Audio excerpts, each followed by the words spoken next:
All right, good evening and welcome to the Columbus Common Council Committee of the Whole special meeting for the 2019 budget. Pat, if you could please take a roll. Clark is not here yet. Henderson is excused. Millar? Here. Reed? Here. Tylen excused. Tome? Here. Traxler? Here. All right. This meeting was noticed in accordance with state statutes and local ordinances. Next thing we need to do is approve the agenda. Can you make a motion to approve the agenda? Use your mic. I'll make a motion to approve the agenda. I'll second. Got a motion and a second to approve the agenda. All in favor, say aye. Aye. Opposed? All right, the agenda is approved. Next up, number 4, review of changes to the proposed 2019 city budget. As you may have noted, we were here, what was it, about a week, 2 weeks ago now? We went through a great portion of the administrative side of the budget, and we have someone here is going to kick it off today, or? Sounds good. What I did was, I had handed out at the last meeting a number of changes that had occurred after the October 8th draft was handed out. Those you've already had, and what I did on the second page where it says changes November 5th, 2018, those are changes that have occurred since that last handout. The first of those being that we did receive an estimate from the water and light utility auditors that showed that the payment in lieu of tax amount that we had initially put in the budget could be increased. The increase we showed or are showing in the latest version of the budget is a $15,000 increase. The second is the clerk's salary. When I split out the salaries between the various funds, I had omitted splitting out the clerk's portion into TIF 3. So that moved $2,376 out of the general fund and into TIF 3. And obviously the third bullet point is the TIF 3 wages being adjusted to include the clerk's share. The fourth bullet point kind of plays off of what was occurring or had occurred with the last set of changes was we are continuing to see some payoffs for the 2018 street projects. And so because we budgeted revenues for that, the principal payment and the interest payments, when those assessments are paid off, we no longer have those.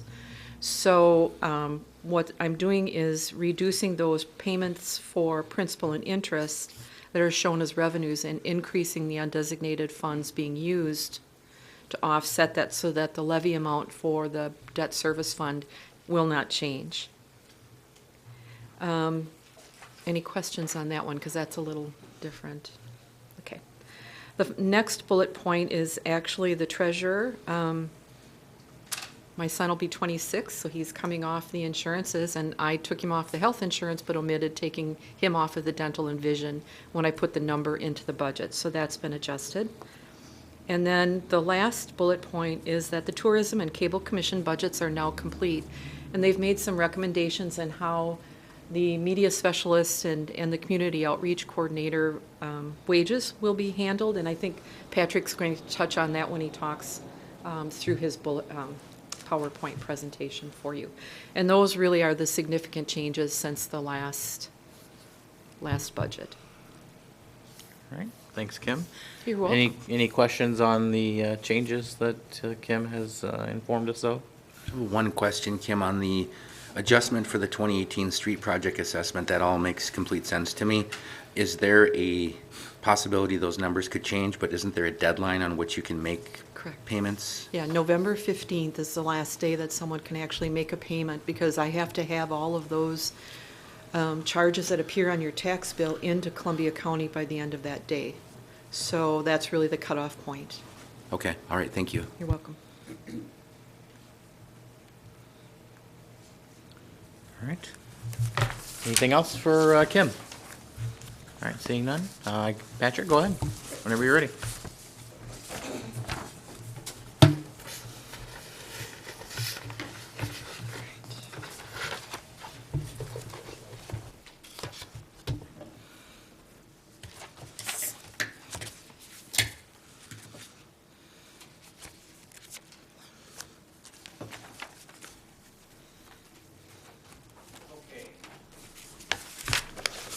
where we left off. Got some slides here to share on some work that we'll need to accomplish tonight, hopefully. As after Kim was able to catch us up on the changes that had come about since the last meeting. So I'll just get started. Since the last budget meeting, the Cable Commission met and has had some conversations about their needs for 2019. I just note that the source of revenue to fund cable TV still comes from franchise fees. But we do note and talk about at our meetings that discussions about the future of franchise fees are being had at higher levels of government. Don't know exactly where that could take us, but it's always something to monitor and keep tabs on as things go forward. There may be some opportunities for the city to also get involved in, the process to try to affect those decisions that are made beyond our control, so to speak. So just to start that off on that note, the city over the last year has grown in its programming efforts on city cable. The school district channel is providing more opportunities, and it was good to have Chet on the commission as a school representative. I think they're interested in expanding those opportunities too. And, with the increased programming, 2018 was a test to see, what resources we needed to sustain the programming and determine what's appropriate. And I think a lot of information was gathered from 2018. The commission has talked about assessing what is appropriate going forward, what can be sustainable, what resources should be applied to those efforts, along with, increased filming of meetings and those kind of efforts. So another initiative that is important is working on an extensive inventory review to determine future capital needs for the commission. That can help drive what equipment is needed, where are we at, and what we actually have. So that's been a point of priority for the commission, and that's going to be happening next year as well. And just as a side note, a copy of the Cable Commission's budget that Patrick was describing was in your packet for tonight. Mm-hmm. So those are highlights. You have more of the numbers in front of you. So I kind of open it up for questions if there are any at this point. All right, I'll fire away. So the for 2018, looks like the commission is over budget by almost $37,000. I'm on the cable commission, so I know what's going on with there, but it looks like it's largely because of capital equipment purchases and overage on staff or contractor fees. We're correct? Programming, yeah. Programming for the, Yep. okay. And I'm assuming that you were going to talk about that at some point. We got something somewhere here, didn't we? Yeah, and that's appropriate because it also falls in with tourism as well. The concept of these funds, instead of having employees reporting to those commissions, it was recommended and approved to have more of a contribution to the efforts that are required in terms of staffing and management of those things within those commissions and those funds to be noted in that way rather than a direct wage. So then it'll be a contribution to city, who will then in turn use those resources to make sure that we have staffing for commission meetings. We have updating of communication efforts and the work that goes into programming. So that's a slightly different concept, but does strike me as a little bit more clear on how the flow would work between the funds. Okay.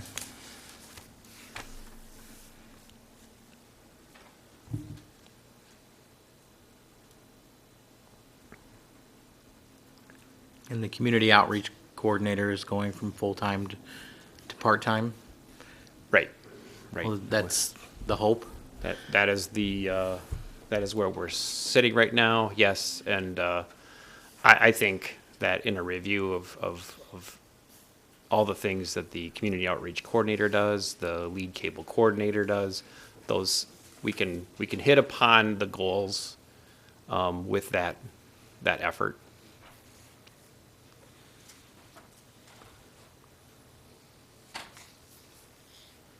Okay.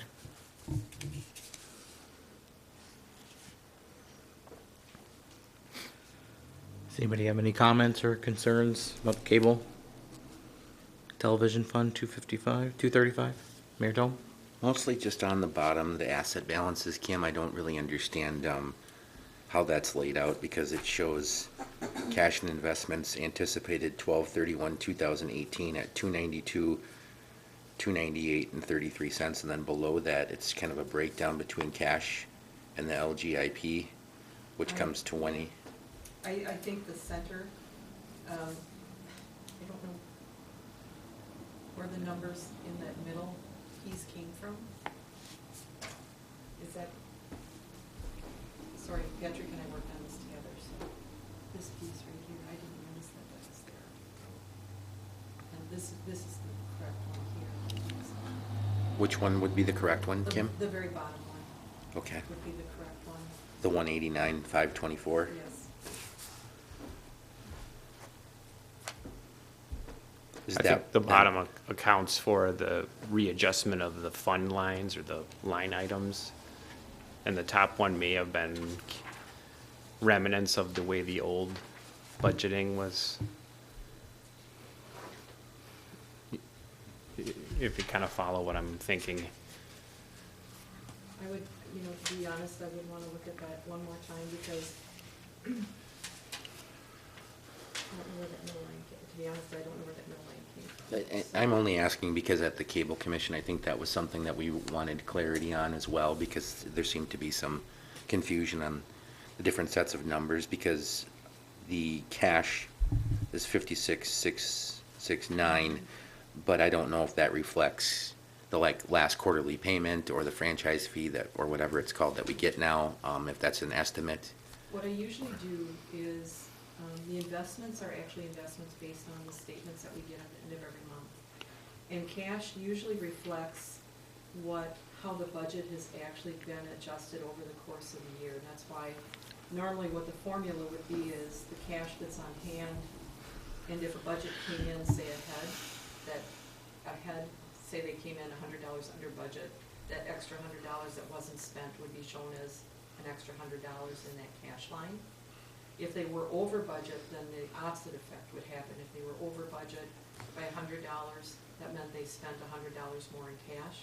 If you have a perfectly balanced budget, where you get the exact number of revenues and the exact number of expenses, that cash line would never change. So that's why I think there's something wrong with the formulas here, and I would like to have a chance to just go back and redo that last piece.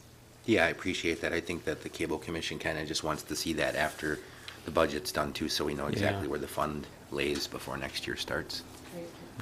Certainly. And my theory is that maybe because 19 shows a different way the lines are shown and numbers are under different titles, maybe that first line is not, kind of reflects that and doesn't account for the changes, because the bottom line looks more accurate in terms of No, it is, it is. Yeah. The bottom line is actually the one that we should be following, but again, I'd like to be able to go back and make sure that it's correct.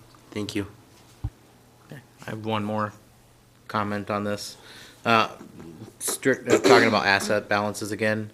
you have an actual for 2014, 15, and 16, but you don't have an actual balance for 2017, only an anticipated. That should be actual. But I really like to just go back and look at it. Yeah, so, thank you. You're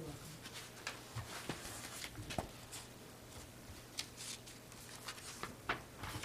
Trina? Oh, I was just curious about approximately how part-time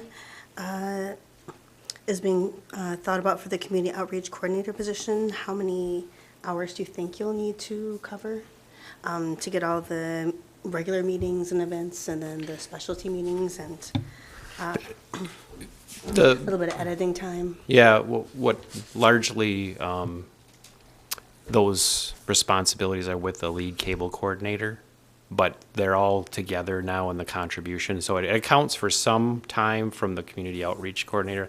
That's not as much, maybe just like social media and those kind of things, but in terms of cable, it's mostly what Jesse does. So much less than what we saw this year.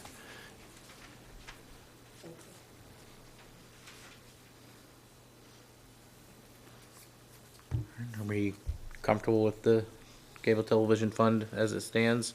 You know, just waiting on Kim to get back to us with, just make sure everything is I'll do that yet tonight. right, okay. Okay, we'll, put a pin in that one, just make sure Yeah. Kim's got everything in order, and then we'll do one final look at it at some point. Yeah, sorry for that confusion. Okay. All right. Moving on, you have something further there, you have tourism? Tourism, that should be in your packet as well. Kind of a similar comment and concept, where they had last year more of a direct wages and benefits. It's more of a contribution again to support the work needed, reflected in needs for assistance with meetings, staff meetings. Matt helps with that. The grant process, we take applications from events and bring them to the commission for consideration, and marketing efforts. So that's, again, it's been calculated to portions of Matt's work, community outreach coordinator in terms of social media and city website, and work potentially on a tourism webpage, and then the lead cable coordinator would not be factored in here, because there's not a role other than filming meetings, which is addressed in the cable budget. So that is an important point. The tourism grant assistance, the commission put that budget at 5,000. That keeps at a level budget from 18. Some unspent funds from 18 carried over. Hopefully that we get some more events and people interested in coming in for grants. And also a important initiative for next year is working on an overall city marketing plan.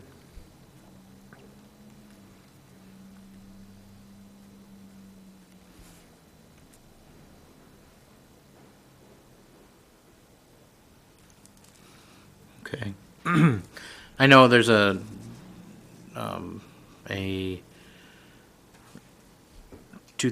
credit of 2779 under net revenues expenditures. I remember talking about that when we were at the Tourism Commission meeting, and I thought that was, we were gonna increase a different line. That's right, the website. Yeah. So I guess just move that up so we're at 0 like we. Yep, and I had changed that, and Kim had her budget, and I didn't get that to her, I'm afraid, yeah. Okay. Which line are you referring to, Andy? So that's the bottom line, net revenues and expenditures under total expenditures. We came in at minus 2779. Yeah, That the was commission the- discussed and decided to allocate that toward professional services and and needs, Yeah. which could mean website work or any other unexpected professional service needs. I think it was materials and services, right? Was that the line? Yeah. Yep. Gotcha. All right, any questions on tourism? All right, seeing Thanks, none, Andy. Kim, if you could just update that and have it, let us look at it one more time before finalize it. Do you have anything else? Are you ready to keep going? I'm ready to keep going. All right, Community and Economic Development Fund 205, that's been primarily the area where Director of Economic Development Planning helps in trying to deal with development, and that means TIF, increasing TID contributions for development and opportunities, other development in the community. So that, like I said, falls onto Matt, and there's dollars in there for marketing as well.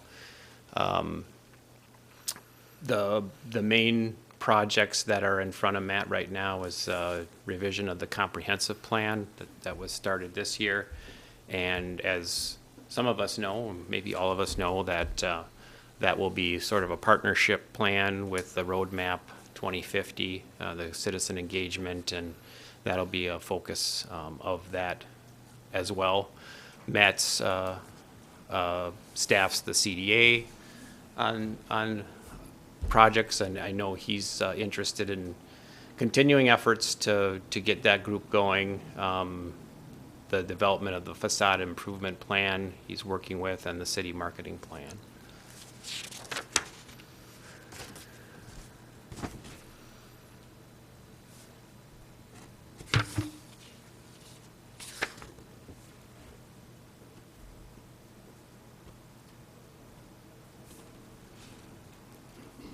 Patrick, can you explain to me the use of funds held in savings? Under 2018, you got $56,051. And as of, well, it says estimated $40,132. That is that the unspent salary that we've had. Yeah, because of departures from other staff, that's essentially created that unspent balance or undesignated balance. Yeah. Okay.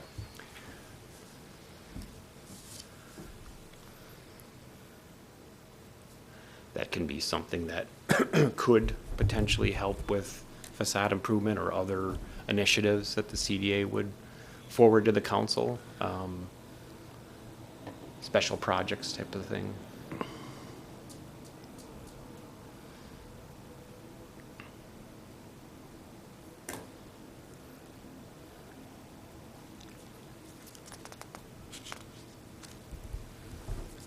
so you're holding that $40,132 in savings for something that could come up?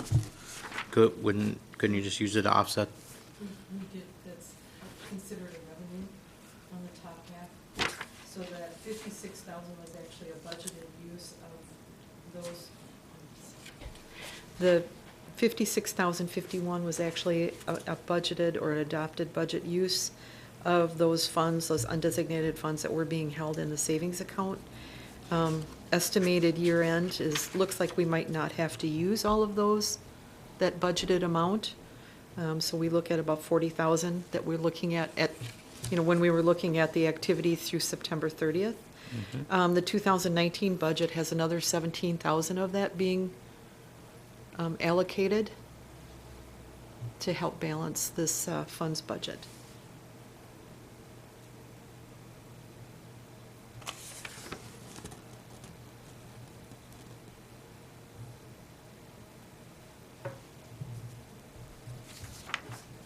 Okay.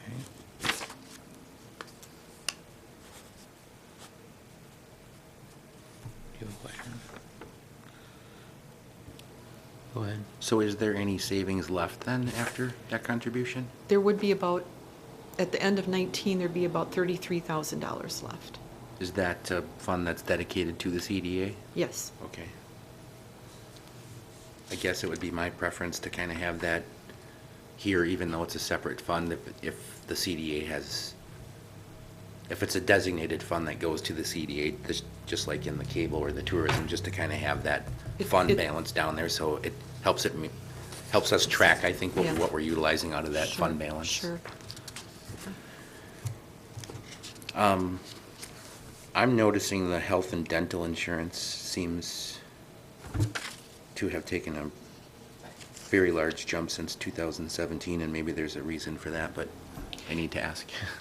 Matt had I'm a kid. thinking The it- prior economic development director didn't have his health and dental insurances through the city, Okay, so that was primarily, and then we had both the current economic development director and at that, for the James Street project, the community outreach coordinator, that portion of wages, he also had in 18, health and dental coverages. So that's why there was a significant change between 17 and 18. so this balance on here reflects Matt, but then also the. A little bit of JT, too. Okay, a portion of it. Yeah, Okay. just a portion. Thank you. And Matt definitely has a family plan now, so. Yeah.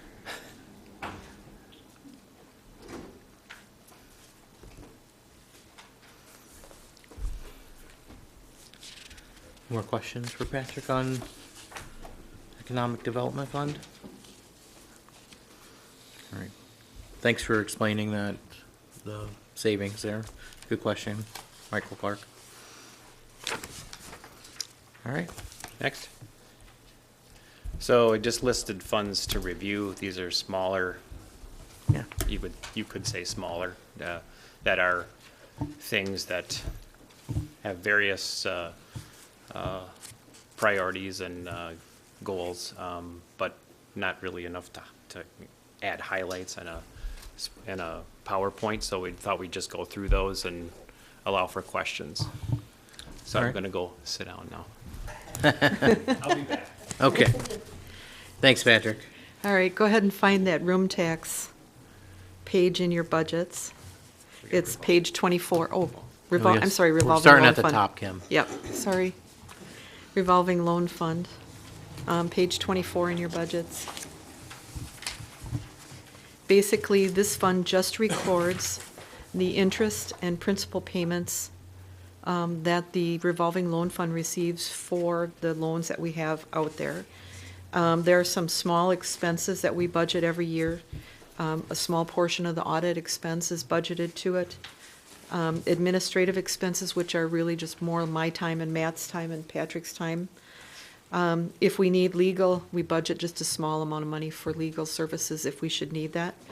Otherwise, that's really it for the revolving loan fund. It's not a lot of activity because it's so specific in its nature. One thing I don't see on here are outstanding balances of loans. I can add 'em.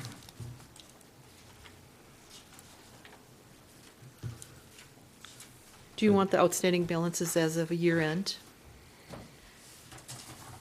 Since all the loans are actually current right now? I would say as of now, current. I mean, are there more payments? They're monthly payments, right? Yeah. So what you anticipate, I guess.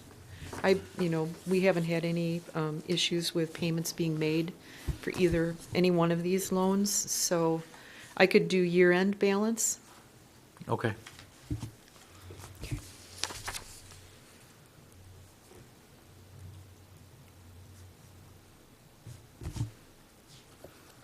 Yeah, I mean, I'm just surprised, why don't we have this in? I guess there's no higher level view of it, like how much is outstanding, how much payment, and then compared to what the payments are that are coming in, so just some type of idea of what we have out there would be nice. Okay. Especially since, changes are coming to that fund. True, with the closeouts. Mhm. Certainly. Total asset balance. Yeah, yeah, sorry. Yep. I would like to see those also, we're just looking at timing this year for Yeah, that's a good idea. I know I put that in the monthly reports that you get, but, you know, having it in the budget so you can see the start at the year, the end of the year would be helpful.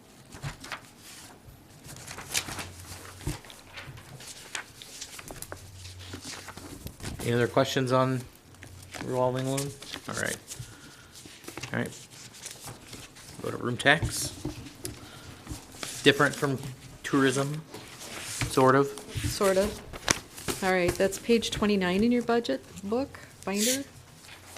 And really, this is just a conduit for the room tax dollars that come in, because they're split 30% to CDA and 70% to the Tourism Commission.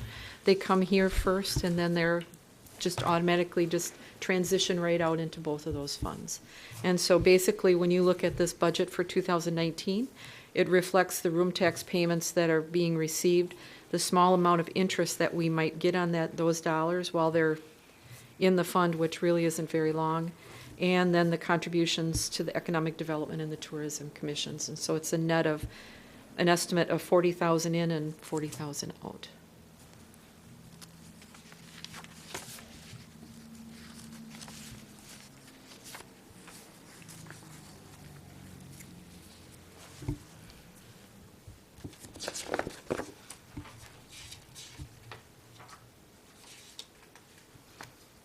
All right. Any questions on room tax fund? Mayor Tom?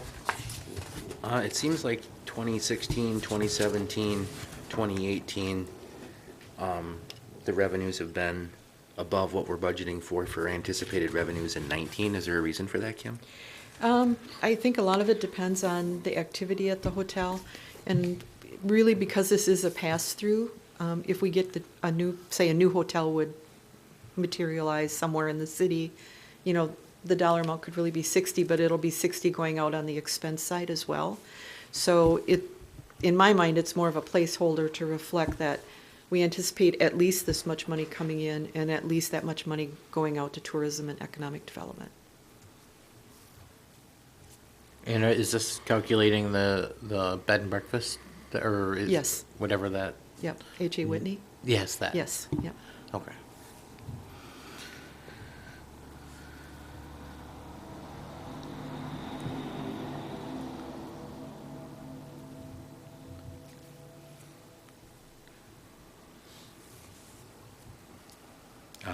Then further down under expenses, you have 12,000 going towards economic development, and then 28,000 going towards the Tourism Commission fund. Mm-hmm.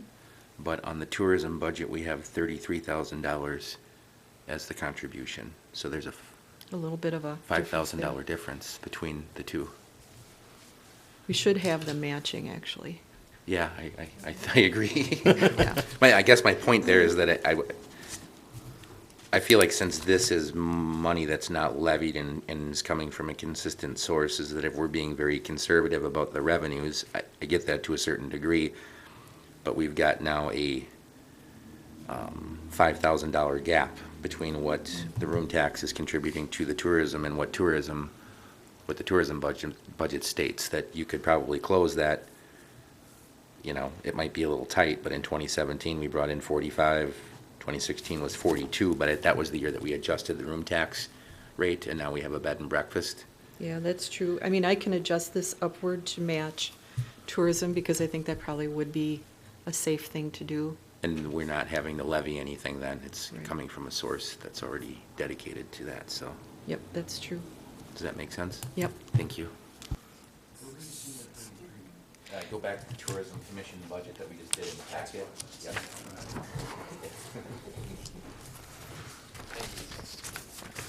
And then just a quick question, the transfer to other funds, 13,000 for 2018.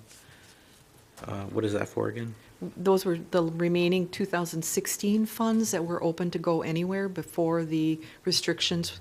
So 10,000 went to the general fund and 3,000 went to the May Ward Beautification That's right, Fund. okay. I remember, thank you. You're welcome.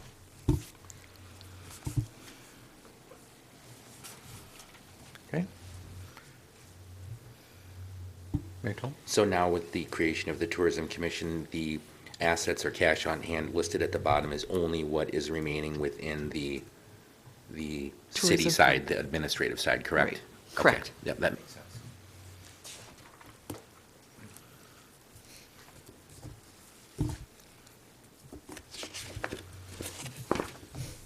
Any further discussion? Trina? Oh, Sorry.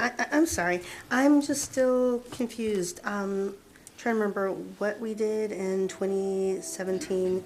Where was the transfer for the 49,000 and 45 twice? How did, We transferred some Remember money what into we the did. general fund and some money into the CDA. okay. Thank you. You're welcome. And I think some money went into the starter funds for tourism as well Yes. that year.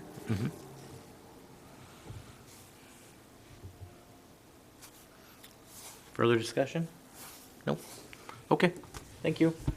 Solid waste?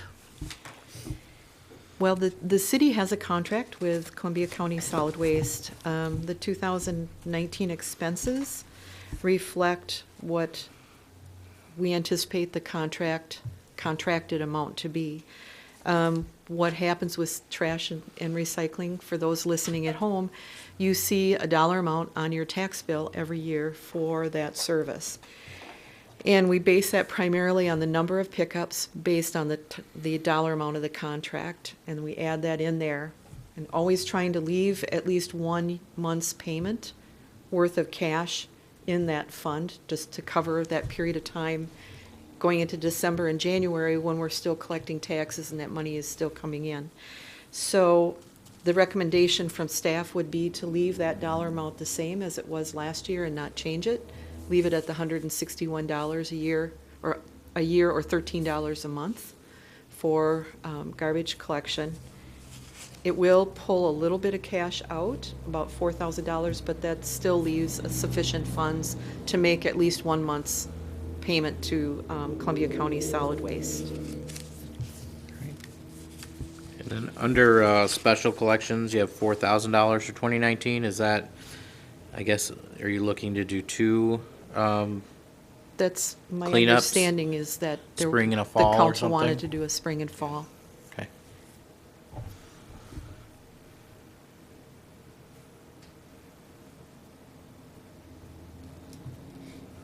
Do you know if this, since we've had these bulk pickups, has there been any hit on the DPW's side with their collections?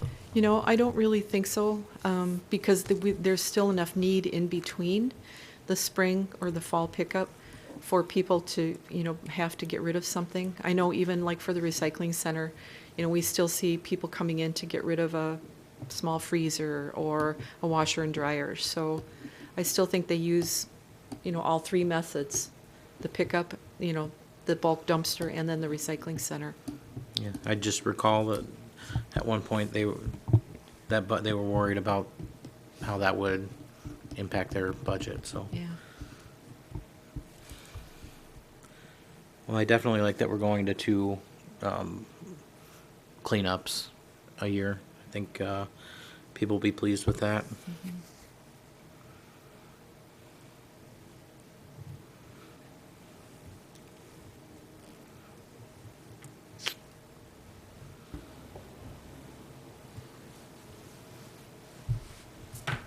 So if I understand correctly, per the contract, there is a slight increase because we're moving into the next year, but there's not going to be a change seen in your property tax bill for the service? That's going to remain flat? Correct. Okay, because we've got that reserve there We've to got a little absorb bit of that. reserve, yep. Okay, thank you. And what year are we in? 2019, what year will that be of the contract? It's the 3 of second. 5, or? I feel like it's more than, We had 1 year where we weren't automated. Last year, or this year, we went automated. We're going into the third year of a 5. I think we'll be going into year 4, Really? because 17 was the year, mostly the year that was not automated. We didn't go automated till fall, then 18, so 19, I guess. I forget if we had a year before that, though. I thought we had a year before where we were just without the carts. You're right, the first year in, we weren't automated. Right. I think this is our anniversary for the automation kind of. Yeah, it was October of last year when we started. Yeah. Okay. So we'll be going into year 3. 3 of 5. 3 yeah. of 5. Yeah. Okay. Oh, I don't want that.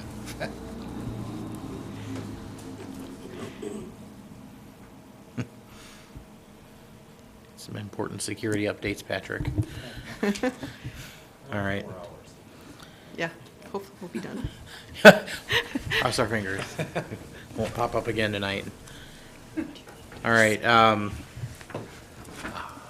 any other questions for staff on solid waste and recycling fund? Nope, seeing none. Okay. What do we got next? Hillside Cemetery, which is Hillside. page 32.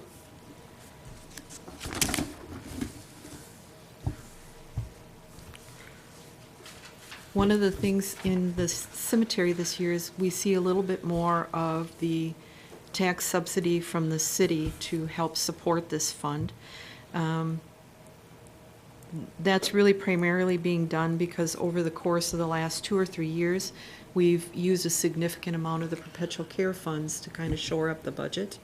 And so I think we need to step back on that a little bit and then, actually bring a little more tax dollar into it.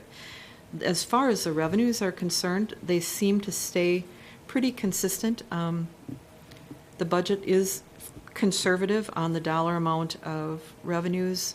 Obviously, with the cemetery, it just is based on the activity.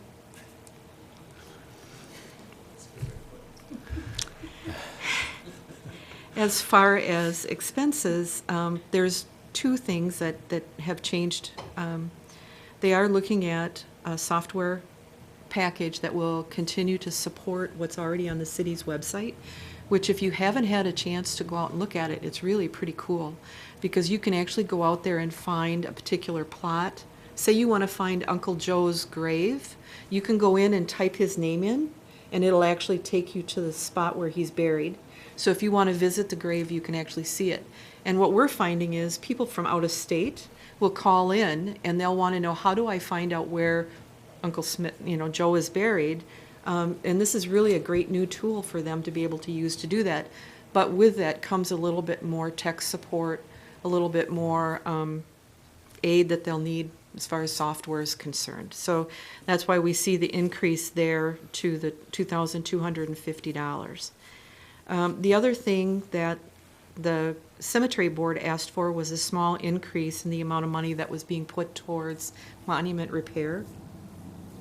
Last year we budgeted $4,500 and this year we're looking at $5,000 for that. So that's about a $500 increase.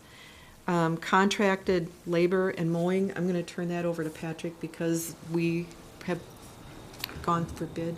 Yeah, so the council will see bids for mowing for next year coming up soon, but we did receive one bid and it was a little bit higher.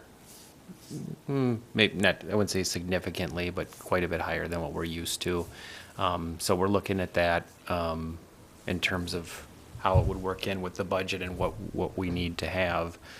And it all plays into weather conditions and conditions of the grass out there, how frequently you would have a mowing. You definitely want to make sure that the grounds are taken care of, but those are all factors in when we talk about the lawn maintenance out there. So One bid? one bid, yeah. So I also, in our wheelhouse might be to talk to the cemetery board again about that and whether, if there's an adjustment or anything else that could happen with that, just the one bid, but. Just surprised, we usually get more than one bid. Yeah, Can we go back out to bid? we have that put in our bid documents and everything. Pretty much we go out to bid before we reserve the right to do things like that, yes. When is that coming to the council? Next meeting, the committee of the whole will review those. So, along with all the other service contracts. Okay. Not the appropriate time to talk about it, I suppose, so Yeah. we'll, As it stands, though, I don't expect that to affect what we've got here for the budget.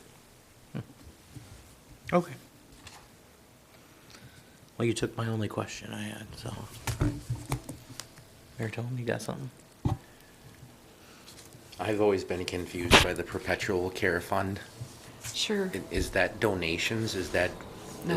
revenue that they raise somehow when they're, or a portion of a sale goes towards that? Or how? Actually, it's a specific dollar amount that's set. So every time a person purchases a grave, let's say, the grave will be a $700 fee. Perpetual care is $200, and that's pretty much what we charge right now.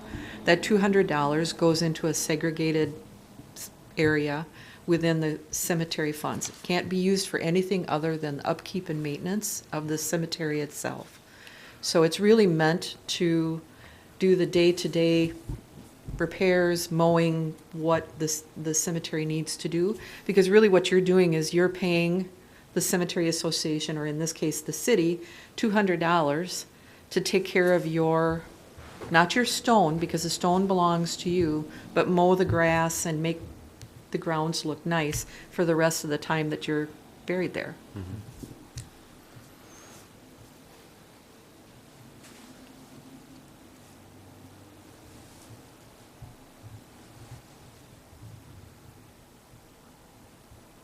So how do you decide how much of that fund to use annually? It's based on what is adopted for a budget. And if there's a gap between what we need to maintain it in expenses and what we anticipate in revenues, then the difference is what we pull from perpetual care. Okay. What is in that fund right now, do we know? There's a little. There's about explanation. $100,000 in there right now. And that'll be in the treasurer's page two. report. Okay. When you Yeah, get, second page here. Thank you. Thank you. you're welcome. I was right there with you. And some good news, they put in the columbarium, and they've had 2 of those sold in the last year. So there is, that's a good thing in itself, because that doesn't take up space or individual lots. It's, a monument that's within the cemetery itself. Less maintenance as well in the Right. future, yeah. Thanks, Kim. You're welcome. Mr. Clark? Oh, I'm sorry. Thank you. All right, any questions on,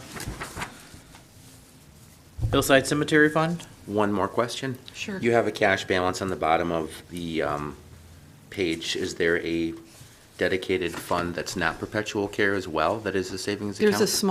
There's a small checking account that the expenses and revenues run through. Okay, all right, thanks. You're welcome.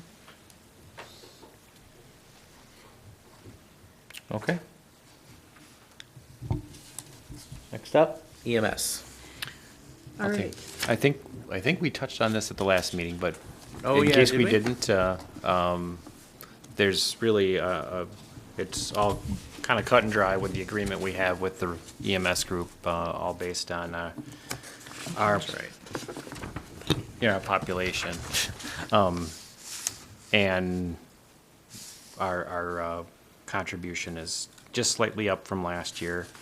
And I think we commented last time, good quality service at a good price, and Lifestar does a great job, so. Okay. Special Parks Fund? This fund really is only active if the city would receive funds that were specifically donated for a specific purpose within a park. Let's say my grandma passes and leaves $10,000 to the city for a new park off of Johnson Street. It would go into this fund, and it would be held until such time as the council made a decision on what those funds would be used for, whether it be playground equipment, ball diamond, whatever. But what this fund does is it segregates any of those donations or those special funds into its own fund, so it can't be commingled with any other expense or revenue coming in. So that's what this fund is, and there's roughly $249.80 left in it. So the only thing we're budgeting for next year is just a small amount of interest, because it would really truly be, any activity would be driven by a donation.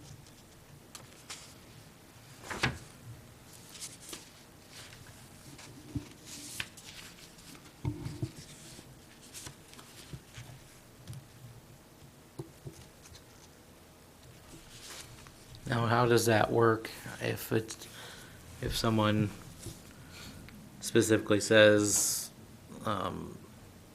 Rest Haven or Pavilion, being that they're the historic structures with, and there'd be some HLPC involvement, right? But that those would be separate, or would that go in? I think we had a really good partnership the last time that work was done with Rest Haven and Pavilion between the Historic Land Preservation Group and the city. The HLPC is really just an arm of the city of Columbus. They aren't an independent group.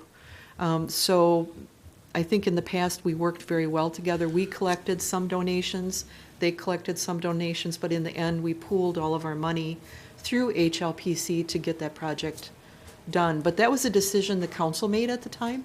So I would kind of envision the same thing happening. If there was a project like that, it would be your decision how it was managed, whether it would be given back to HLPC to deal with because it is a historical structure, or if you would want to stay in control of, anything that's going on.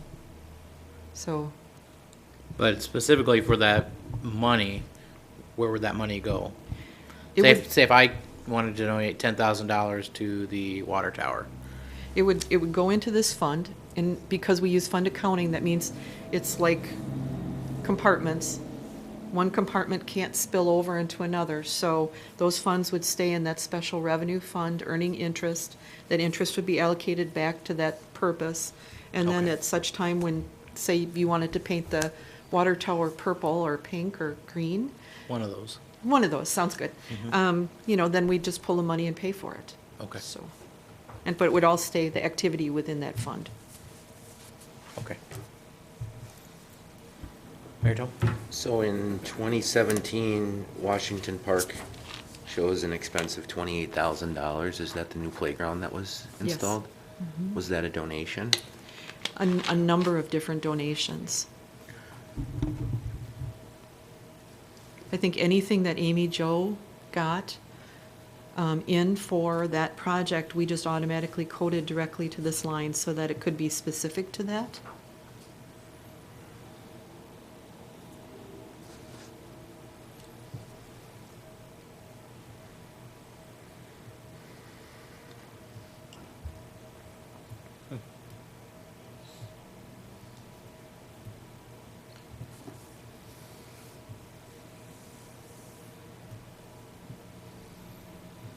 This fund has a loss in it too.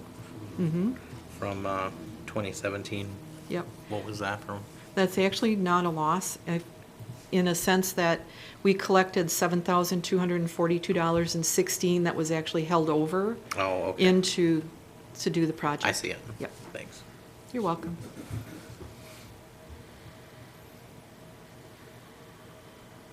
It's right there in front of me. You're okay. A lot of numbers. You have more, Mary Jo? Yeah, I guess I'm trying to figure out how to formulate my question. Sure. I like the idea of doing this because I feel like this can help us track donations, et cetera, but I don't know that we're passing everything through the same sieve. When we look at the pavilion project, there's 2331 in revenues in 2015, which may have been donations that were made to the city of Columbus. HLPC also raised funds, which, as you said, is an arm of a city, which shows up in a different part of the budget. But to me, it seems like once those donations would be accepted, that they would be pushed through here somehow. No. No? HLPC's actual operating budget, you don't see, technically, you don't adopt. They do it internally themselves. And that's been a practice that the council, or that the city has done well before I came. What we did is they collected money, we collected money, and in the end, we cut them a check for the $24,870 and change, 66 cents. And then that was put into their funds to help offset the costs for the pavilion project. But I think that was part of the decision to just keep it all in one place and have just one organization administrate that project. And because it was a historic building, it made sense to have HLPC actually be the ones that kind of took the reins for the project.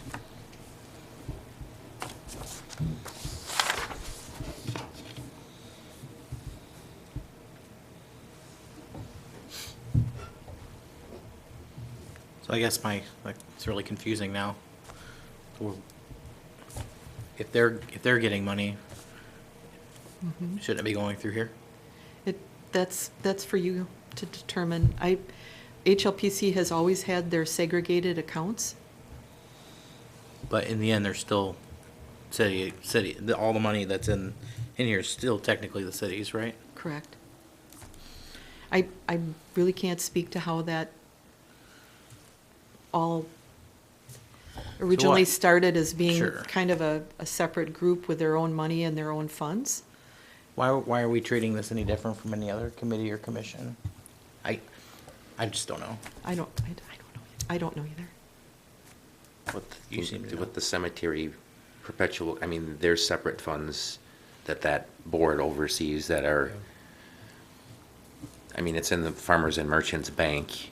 They have, the Hillside Cemetery Association has their own set of accounts for like gifts and donations that they've received, yes. Yeah, and I think HLPC does a lot of that as well. I guess what I'm trying to figure out with this is the top line parks tax subsidy. So if the council decided that we're going to subsidize $30,000, we could direct a park improvement or a building improvement somewhere through this Right. channel. Right. Instead of going through. And I think that kind of, when I set up this account, it was kind of a discussion of what if Mr. Smith wanted to give a matching contribution to something and said, okay, I'll give you $30,000 if city, you give $30,000 towards the project, then I'd have a revenue line that I could book that subsidy from the city or that money coming in for the city. So that's kind of where that expense or revenue line came in. Okay. The other thing too is if there's I guess we'd call an in-kind donation where maybe it's not a monetary donation coming to us that goes into a park. And I think a good example would be Enterpack Playground. I think that's going in yet this year from what I heard, but that's maybe not a monetary donation given to us. They're installing the park, but that's still an investment in the community. And does that have to hit any of this? No, you know, what I've done in the past, when we've had those in-kinds, like with Rotary Park, when we had the kayak and canoe launch, because we knew the funds were coming in and going right back out, it was recorded in the general fund as a donation, and then it was recorded as an expense all in the same year. Okay. So that it kind of was in and out right away. I kind of picture this fund as being like what happened with Washington Park, where you could have a project that would go multiple years. And so in a way, this kind of protects that money so it stays, like I said, it doesn't get commingled with anything else. It stays right in this fund and it earns interest for itself and it's always there. So rather than giving a donation to the Parks and Rec Department, you're giving it directly to a specific park or a structure. Right. Okay, that makes sense, especially if it's an ongoing fundraising effort that takes two or three years. Yeah. Okay. So do we need to add a new line for Interpack Playground? We should, Because there's gonna we be a could. park there, We could. Yeah. right? Or is there? Yeah, there's an Interpack Playground. I don't think we've officially named the park. I haven't seen any plans or designs of the park. I don't know where anything is going in the park, so, but I heard playground equipment's been installed, so. I guess we have a playground out in an unnamed park. The Community Trails Park. You coming up with that? I don't know, that's the development that it's in, right? The Community Trails? CT Trails. I've heard people CT call Park. it Warner Park, and I was like, No, that's true. we already have a Warner Park near here. We bring the mallards over to play. Yeah. It'd be good. New playground equipment. All right. Any other questions on the special revenue park system fund? All right. Next up, debt service. Okay. Seems like a Kim specialty. Yeah, a lot of spreadsheets, so it definitely is mine. That starts on page 37, and then 37A, and then it goes 38.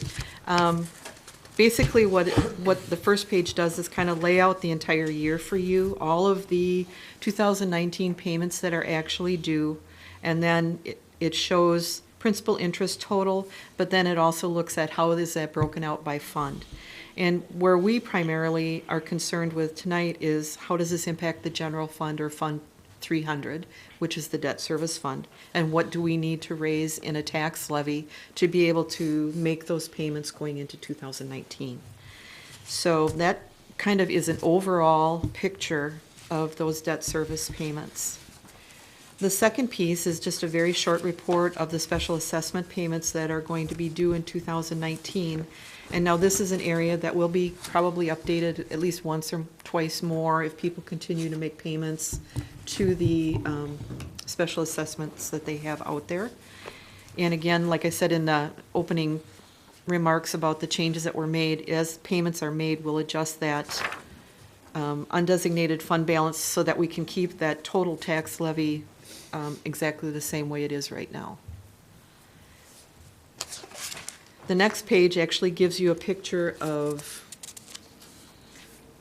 the, getting past all of the special assessments. It actually shows you the budget for the debt service fund from 2012 through 2019.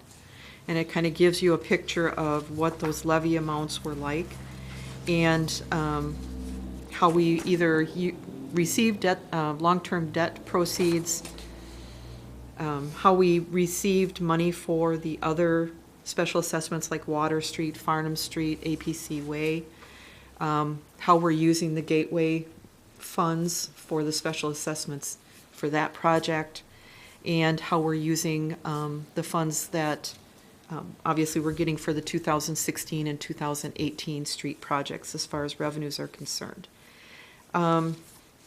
Also shown on the revenues page, which is that very first page, under miscellaneous income, you'll also see the transfers from TIF 3 and TIF 4, and that's reflecting the dollar amounts that they'll be transferring into the debt service fund to offset payments that we're going to make on their behalf.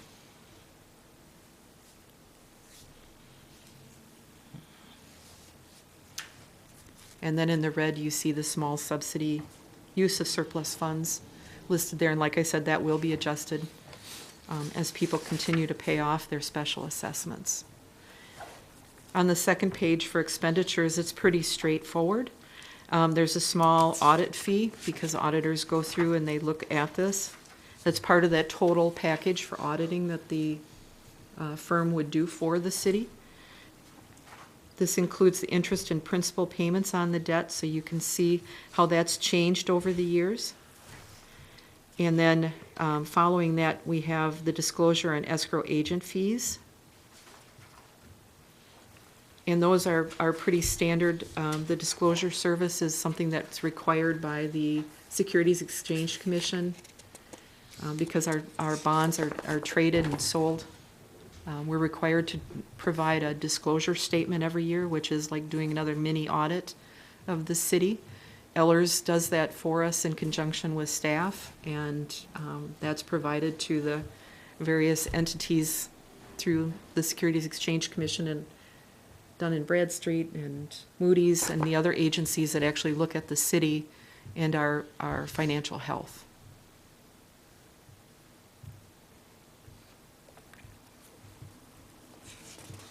Estimated year-end cash this year is about $129,000.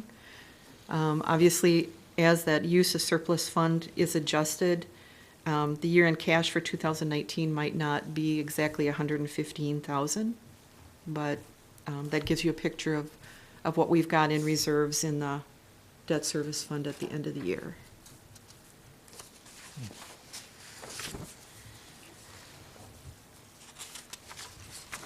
The next two pages are just really kind of taking that first page and breaking it down into the types of issues, the principal and interest, and then because some of the bonds have multiple entities involved. A bond might have a sewer component, a TIF component, a city component, and this just kind of breaks it down so that you can actually see what that total principal and interest is, and then just lays it out so that you can kind of see who else is involved in that bond. And the other is water and electric on the far right-hand side.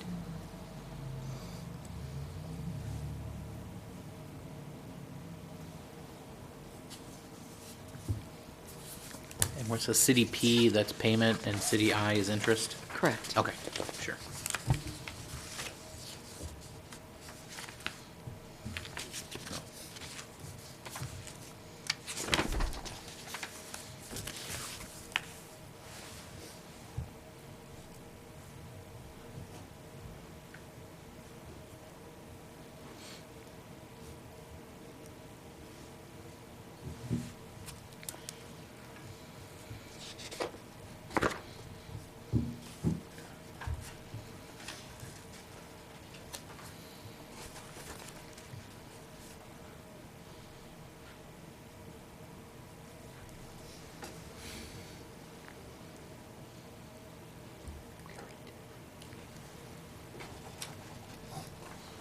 Any questions on debt service fund?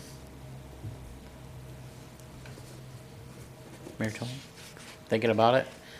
Inching? I don't know if I have a question. I guess I think I'm a little frustrated because I know we've been hearing about the bubble that we're gonna hit this year in the debt payment. And I haven't really gotten a very clear explanation on where the bubble comes from. I felt like when Ellers came in to do the explaining last year when I was gone, or a couple months ago when I was gone, I felt like we were being accused of creating a bubble by overpaying from special assessments last year. But these are all amortized out over the Right. life of the bond, and so I think this had to be known that it was coming. Right. I just didn't know that it was coming until we started looking at the budget last year. What happens when Ellers puts together a borrowing package for the city, they make certain assumptions on how we're going to use our reserve funds, like our special assessment money that we're going to get every year, or like with the gateway funds, we had the money that was left over from the gateway bond that could only be used to retire debt. So there are assumptions that they've made as far as how we're going to use those funds when they put their borrowing packages together. Because we had that odd year where we just had so many people come in and pay down that 2016 special assessment. And we used that money to pay down and really lower the tax levy, which is appropriate to do. Their adjustments had to be made on their end as far as how we allocated those funds. They will always be behind what we decide to do, because we ultimately are the ones that make the decision on how we allocate our funds and how we look at our budgets. We know right now, if you read the executive summary, there's a section on there about the use of the gateway funds. And we know right now that we have about 2 or 3 more years where we're going to have a very high debt service payment to make based on the revenues that we can generate to offset it. And so using those funds, we're going to strategically place those funds in every year's budget to keep that levy for the debt service fund fairly consistent. So we won't have, like you said, the bubble effect. And that's why this year we're using $195,000 of that. But that brings us into line so that in 2020, we're basically going to be fairly close to that $714,000 mark. And I'm going to get out the summary real quick so that I don't start spouting numbers that I don't know what I'm talking about. But Ellers will always be behind what we decide to do in the long run. And I don't think we should feel, like you said, accused of doing anything different. It's just that we have to make certain decisions when we put our budgets together that are best for our community. And when Ellers looks at it, they will always look at it at a very averaged number over a period of years, where we're really looking at it in real time and what we need to do to make sure that this all works out for us. And the biggest thing, the other part of this too with the gateway funds, is that the whole idea that I've been working towards with those funds is to get us past 2023. which will get us past the closure of TIF 3 and the developer payment that we're making out of the general fund. Then we're at a point where those dollars and that value are back on the roll and available for us to use. So that's going to be a real benefit to the city in the long run, because now that $170,000 no longer is allocated just for one specific purpose. It becomes open to be used for streets, for a truck, or for whatever we may need it to be for.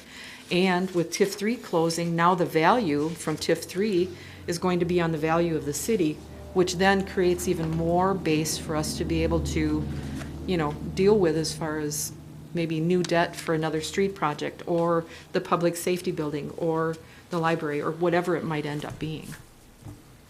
Sorry, I got a little long-winded there. No, I mean, I get, to be conservative, they're gonna base their numbers on the worst-case scenario for a special assessment. They're going to assume that I'm going to take, 10 or 15 years to pay off my special assessment, but if you have the majority of the people on the project that pay it up front, we have the flexibility to utilize those funds as long as they're going directly to pay off the debt that's been used for those improvements. What I don't understand is they didn't explain any of that when they came in here. They didn't like the fact that we utilized that fund more than we should have, but at the end of the day, it doesn't change the way that the bill or the bonds are amortized over 20 years. Right. Those are always going to be the same. So what happened in that scenario where this bubble came up, I haven't identified that yet. And is it the state loan trust fund things that we put in there where we didn't work with Ellers? I don't know, but I don't think so.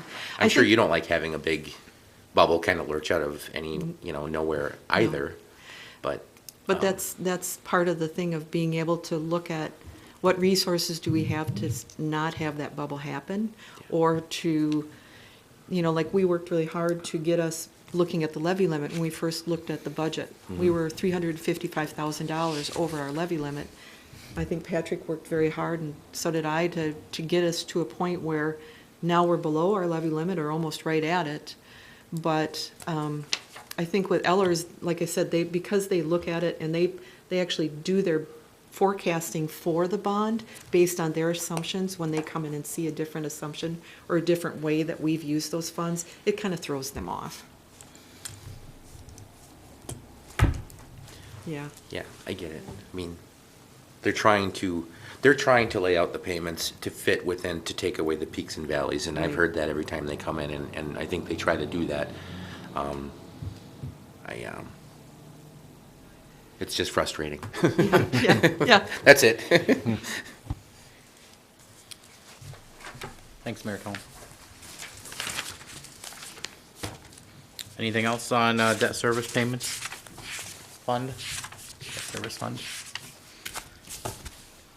I'll just make a comment, I guess, that, as you said, we're gonna get to a date where, when the TIF is closed and when we have other commitments that go away, I guess it would be nice for future financial planning, I guess, and going through the planning process in the next year is to try to identify that pocket that's gonna be created and kind of have an annual conversation about that pocket, because it's an opportunity. Right. When you know that you're gonna have that cash available, kind of have a target, so you don't just get there and go, okay, well, we've got an extra $500,000 this year because we paid off this debt. What are we gonna do with it? It would Yeah. be really nice to have a commitment and have some consensus before you get there to really be able to take care of some projects or whatever it is. And I know that Patrick and I kind of talked about getting kind of a plan for those gateway funds and kind of nailing it down looking forward, so that we could do a little better, or I could do a little better forecasting, to be able to give you a little better picture of what it would look like in 2 or 3 years once those funds go away and that debt service drops to the point where we can start doing things. I know I've shared with a couple of council members the borrowing plan through 2027, and that kind of picks up on the same picture of, okay, as these funds begin to transition away and the debt service begins to drop, where do we see the opportunity to be able to either accomplish more projects or take on larger ones at one point or another. So I think that's a discussion maybe the ad hoc committee could have, where we could actually set up, say, a policy that, or maybe not a policy, but a guide that would take us over to, say, 2023. Because we know what our debt service payments are gonna be, we know what we have left for those funds. So it's just a matter of getting a directive from council to say, yes, this is what we're looking at for this year, this is what we're looking at for this year. And then we can look at the following year when everything is said and done and go, okay, this is where your 500,000 or $1 million would be, and this is where we can start looking for X, Y, Z. You know, so I think that would be a good discussion. I know we've talked about it for the ad hoc to have. Good, thanks. You're welcome. Further discussion on this? Being none. All right. Next up, TIF 3 and 4. All right, now we're getting into some interesting areas. I think I'm going to touch on TIF 4 first and then come back to TIF 3. TIF 4 is going to see an increase in the tax that it will generate from 2018 to 2019. We also anticipate the T grant coming in, which will be about $185,000. At this point in time, there are no specific projects that the council's authorized to happen in 2019, so this really reflects that the capital project costs are maybe just some minor engineering should the council, you know, desire to have something done. It does reflect what I anticipate the developer incentives would be based on their increment, but it really will be based solely on their increment and their developer agreements with the city as far as what we pay back to them. The stormwater detention basin, that's some work that was done at the initial start of the TIF 4 that we're just waiting on the request for reimbursement from the developer on. And so that's just kind of carried forward from year to year. The transfers, there's one to the debt service, which we talked about earlier, where it goes to the debt service to pay its share of the debt that it has out there. And then new this year is a transfer to the CDA fund, because Matt's been doing all of the majority of the work with Patrick on the development incentives and working with maybe potential developers for that area. We felt it was appropriate to contribute a little bit towards that fund's activity. So that's TIF 4, which is pretty simple at this point in time.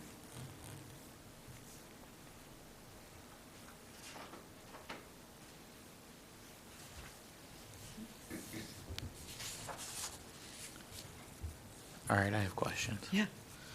And maybe just an explanation. So when you look at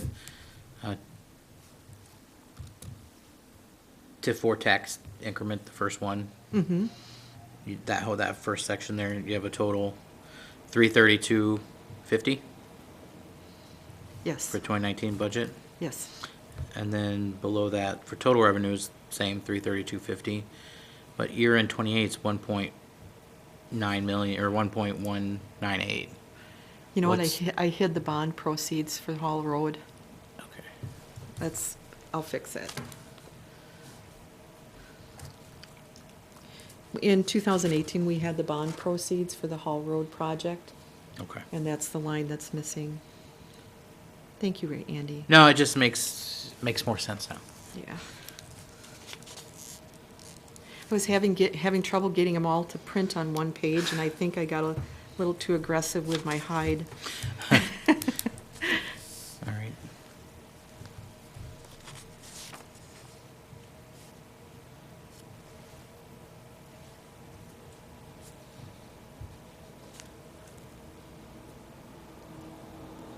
I did it here too. All right, any questions on TIF 4? Mike? The TIF 4 tax increment on the top line of 145.8 is the amount of increment that is coming to the city, or that's what the entire district is generating? It's what the entire district is generating, and it all comes to the city. But then we have to pay out increment to developers, and that would be under the expenses down there, Yep. those totals are what they're due for their share of the increment? Yeah, based on their developer agreements. Okay.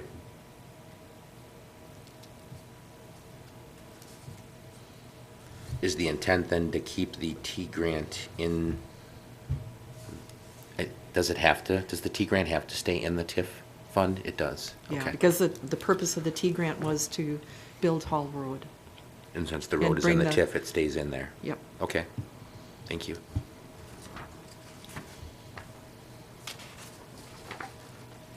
All right. Any other questions on TIF 4?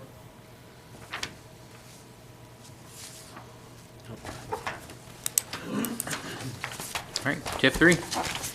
All right. I know in the executive summary, we touched on the fact that we've taken a pretty good look at this and feel that this TIF is healthy enough to get a little more aggressive as far as paying this down earlier and paying it off earlier and closing it earlier. We are maintaining a fairly healthy cash balance every year, and I estimated at the end of the year we'll have about $500,000 in there, and that's been pretty consistent. And we've always had a very healthy cash balance in this fund.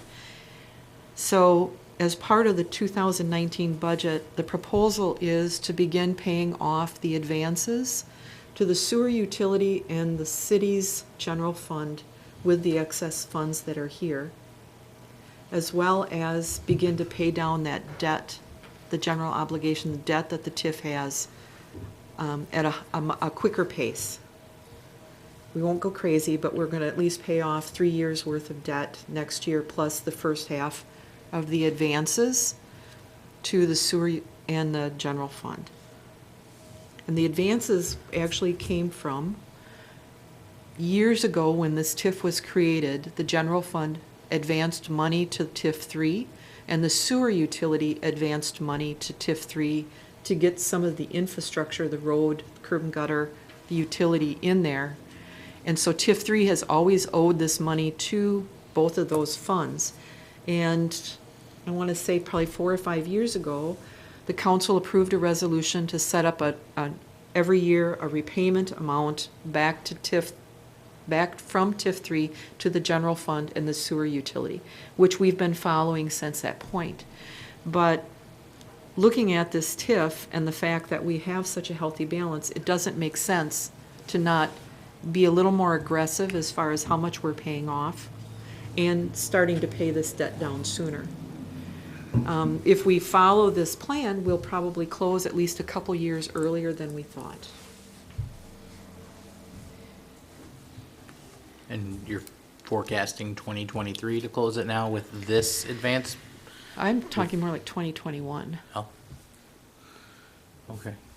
You know, at worst case scenario, it would be 2023. I mean, if we really wanted to be very conservative, but if we can, if things stay as they are, which they have been, and if more increment comes into that area, I very seriously believe that we can close this in 2021. And that's a good thing. That means we've done good out there, done well out there. Sorry for my grammar. Done good. We done good. Sorry.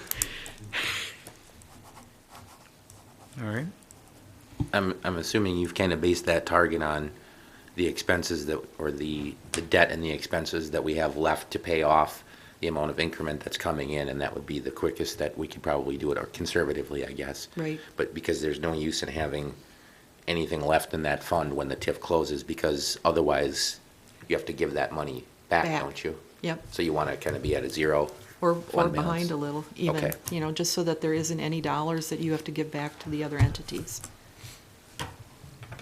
And there's no known expenses that we have in the next couple of years for that? You know, our expenditures period was, I think it ended last year. Yeah. So there really isn't an opportunity to spend any money out there for projects. You're allowed to continue to do administrative costs because there always is administration with something like this. But as far as the TIF is concerned now, what we're earning should be used for debt retirement and any other obligation that the TIF may have. Plus, Kim, correct me if I'm wrong, the sooner we close out the TIF, the less developer payments we make.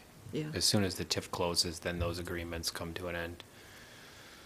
So, another savings. Yeah.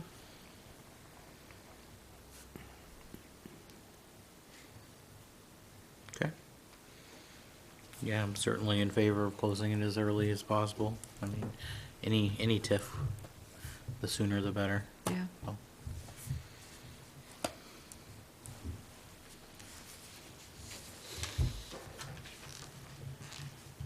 Yeah, so even with, I mean, you're getting pretty aggressive, I see that. I like it. You know, and the nice thing too is if we make those debt service payments, we're not paying the interest on it either. So it's just literally, we're paying, you know, 150,000 versus 50,000, but we're only paying the interest on that piece. You know, we're not carrying it out. I think the debt really ends in 2026, so we're gonna cut up to 5 years' worth of debt payments right off of this fund. If it all works, and it should. Mike? Which bond was it that was utilized for the TIF 3? Was there bonds? Yeah, it was a 2007 bond. Okay. General obligation? Yep, a general obligation bond.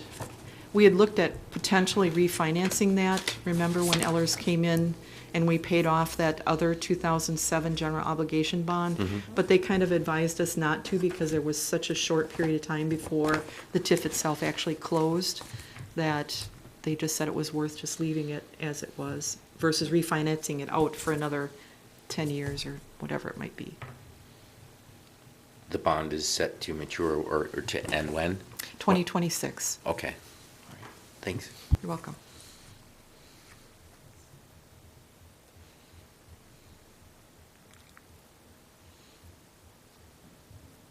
Okay. Any more questions on TIF 3? All right. May Ward. Very last page of your budget. And this one really, the only thing that's really shown in it for activity in 2019 is just interest earned. And that's primarily because anything that happens in this account is based on any request you would receive and approve. So, you know, I wouldn't know what to put in there because I wouldn't know what people would want. Got a nice balance in there, thanks to the tourism contribution. Or room tax, not tourism, room tax. Room tax. Sorry. Yep. All right. Anybody have questions on the May Ward Fund?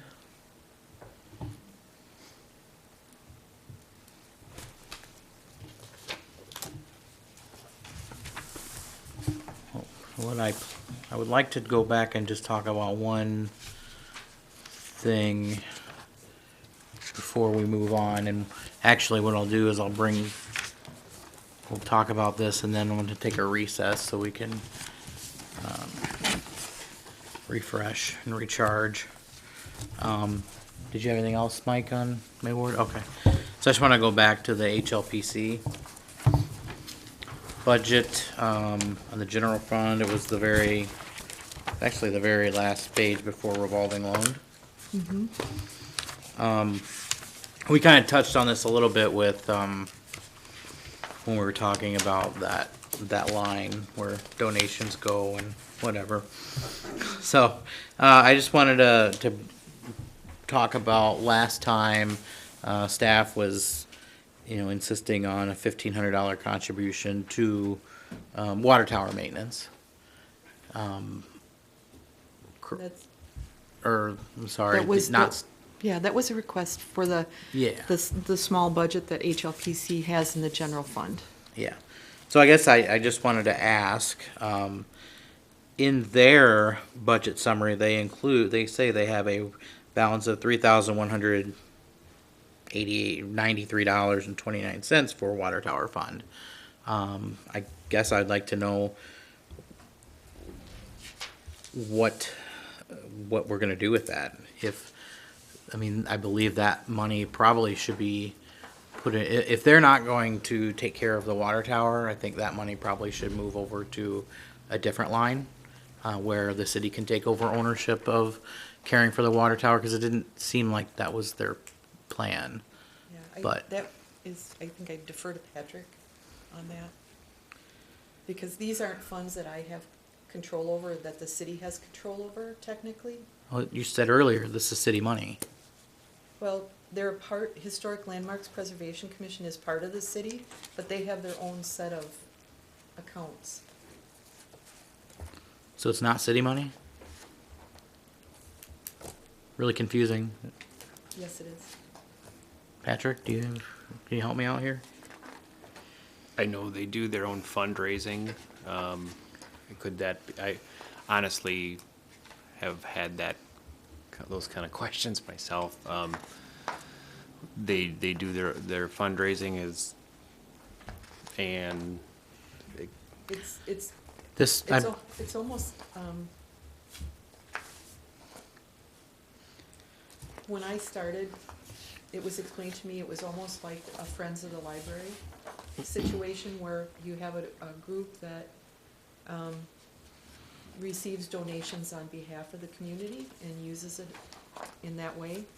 And that because they're part of they're a committee or a commission created by the council, we have the authority, or the council has the authority to, the mayor would, to appoint the people to that commission to help oversee everything.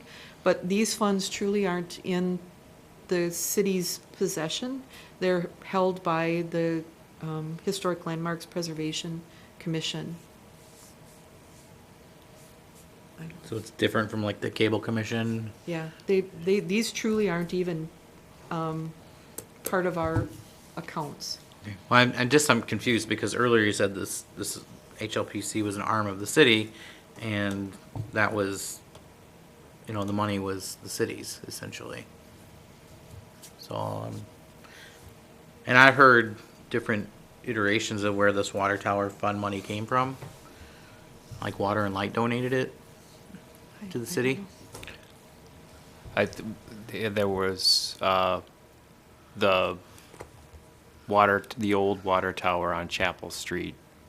When that was decommissioned, Columbus Water and Light had it, saw no use in it, and that I can't say for certain if that was it was sold or donated, but that's how HLPC, it came into their domain. I wonder what might be helpful is maybe have Carolyn come to the meeting, because she's been involved with it for a significant period of time. And I think she might be able to give everyone a little better history. What I would consider doing is asking them to exhaust their water tower fund for maintenance before we start donating, or we start adding money to it, $1,500 a year. I mean, if that's truly what the money is there for, I would, I think a good partnership with them on, start getting the ball rolling. I don't know when the last time they've used money out of that fund or done any water tower maintenance. And how long has that money been there? I mean, they decommissioned that water tower several, I don't know, do you know how many years ago? 20, 15, 10? It's been a while, right? Yeah. Probably before Eric's time. I don't know if he would have any record. I know there's, I have some information back when the water tower was hit that it came from Eric on his, the sort of that timeline. So I could take a look at that again. As to your thought about the water tower fund, I think that's something I could carry to the HLPC and open up that dialogue at one of their meetings. All right, Trina? Oh, yeah, I was just thinking that could use some sort of partnership between the city and the HLPC for making a separate savings account for the water tower maintenance. That it just might be something big enough that it might be a good idea for both sides to put a little bit of money in each year. So, Thanks, Trina. Mayor Tom? I think after the lightning strike happened, all eyes focused on the water tower, and for years before that, maybe it just wasn't really looked at as a desirable renovation project, but when you consider the insurance impacts and everything else, you know, it's here. And I think that with the repairs that went into it and that, I think what we tried to do was exhaust all the resources we had at that point to fix the significant damage because of the people that were evacuated around the water tower. So that really added a lot of stress, I guess, to getting to an answer on that. But I do think that if there is some funds here that are dedicated to the water tower, it is getting an agreement maybe between the HLPC and the city to say if this is something that isn't the focus of a preservation effort, because there's not a whole lot of room to really do anything with it at this point. It's there. I think after the repairs, it's going to be there for a while. But getting a regular maintenance routine going, I think needs to happen from maybe HLPC and the city if they're looking for a contribution.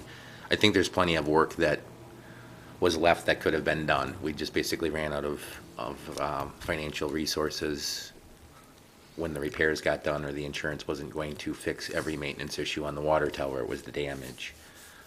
But I don't know that we need to go do an inspection right now. I think someone that has the equipment can get up there and start tuck pointing immediately, and they run until their $5,000 runs out, and you just keep trying to do that every couple of years. But HLPC has their hands full with a lot of stuff on tap at the pavilion yet, from my understanding, and also the Rest Haven. And they also have a Susan Stair Auditorium Fund for upstairs here, and there may be some news forthcoming in the next couple of months with that. So maybe it's just having an honest conversation with HLPC about whether they'd like to have the responsibility of the maintenance or just give it over to the city, because it is still a city structure, I guess. It's not part of the utility anymore. Yeah. I recall from the incident that occurred. I think you're right, Michael. It's the decision was to keep it, and we needed to do what we needed to do to preserve it. But coming with that, I believe it was probably the engineer architect that worked with us to say ongoing maintenance and review of the structure is recommended. So that's where we can reach out to HLPC, get an understanding of that fund and what their goals are with it. Yeah. I think that's fair. Yeah. And we'll wait to hear back and what they say. Okay. I think they have a meeting coming up. Maybe it was tonight. I think it was, but they do meet every month, so. Okay. Thanks for that. Unless there's anything else on review of the changes to the 2019 city budget, I think we'll take a recess so we can recharge our batteries so we can get through items 5 through 8 on the agenda. So with that being said, we'll take does anybody else have any comments on this? Okay. All right, we'll take a recess. We'll go off there for maybe 15 to 20 minutes, and we'll come back and start up where we left off. Thanks.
All right, welcome back from our recess. We're going back into the special meeting for 2019 budget. First thing up, next up we have number 5, council workshop session on proposed 2019 city budget, review of remaining funds previously not covered in prior workshops. And Patrick is at the podium, ready to tell us all about it. Go Okay, ahead. yeah. We did cover a number of funds before that were previously covered, so we're making progress. The next area of the budget, though, I'd like to work us towards here is capital projects. And some of these items you might be familiar with, some of them might be completely new. One thing to note is the budget will acknowledge a project, and we may not even have the funding for it right now, or it's a project that needs further exploration. There may be some pending sources of revenue or other items or issues that are connected to those projects specifically. We're going to see that in this presentation, but it's all about what the council wants to do to acknowledge projects as important for the next year. So on the screen, I've shared the ones that have been brought forward from departments and things that we have identified as projects and needs. First being stormwater project, police department. So there's a little bit of history with this.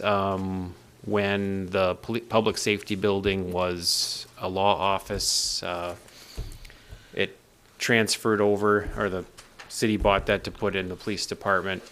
I know over a period of time, the neighbor adjacent to the building on Harrison Street raised concerns about how the drainage affects his property, and some of it is attributable to the garage that was built after the city had taken over, and so he's asking us to explore ways to address that.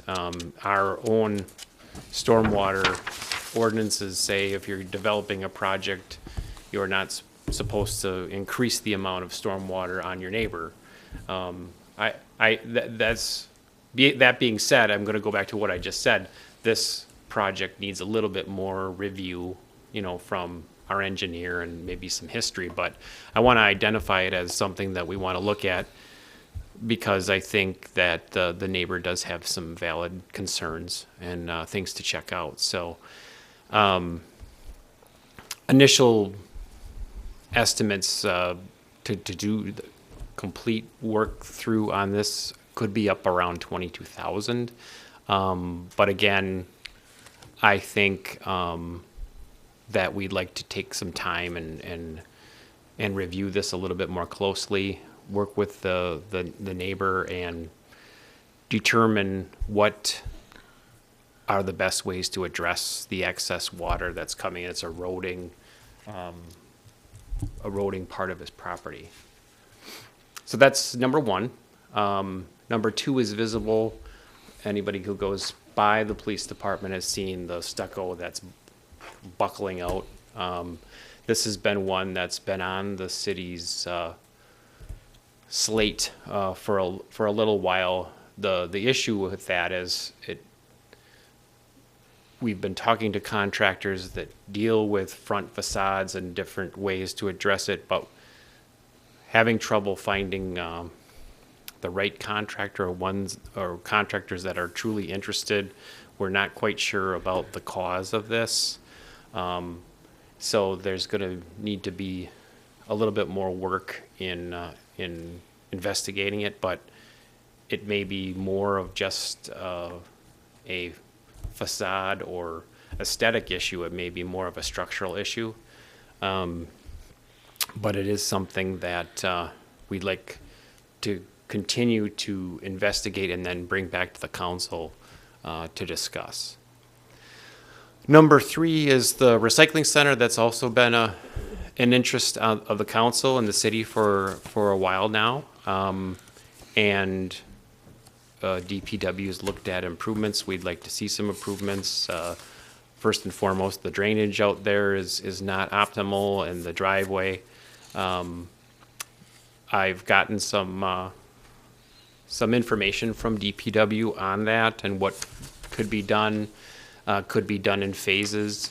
First and foremost, we've got the building out there that we've talked about that's existing, that the fire department has dealt with.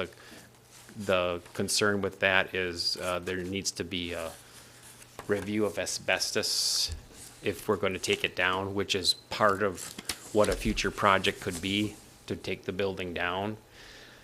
But what we like to do is definitely improve the driveway.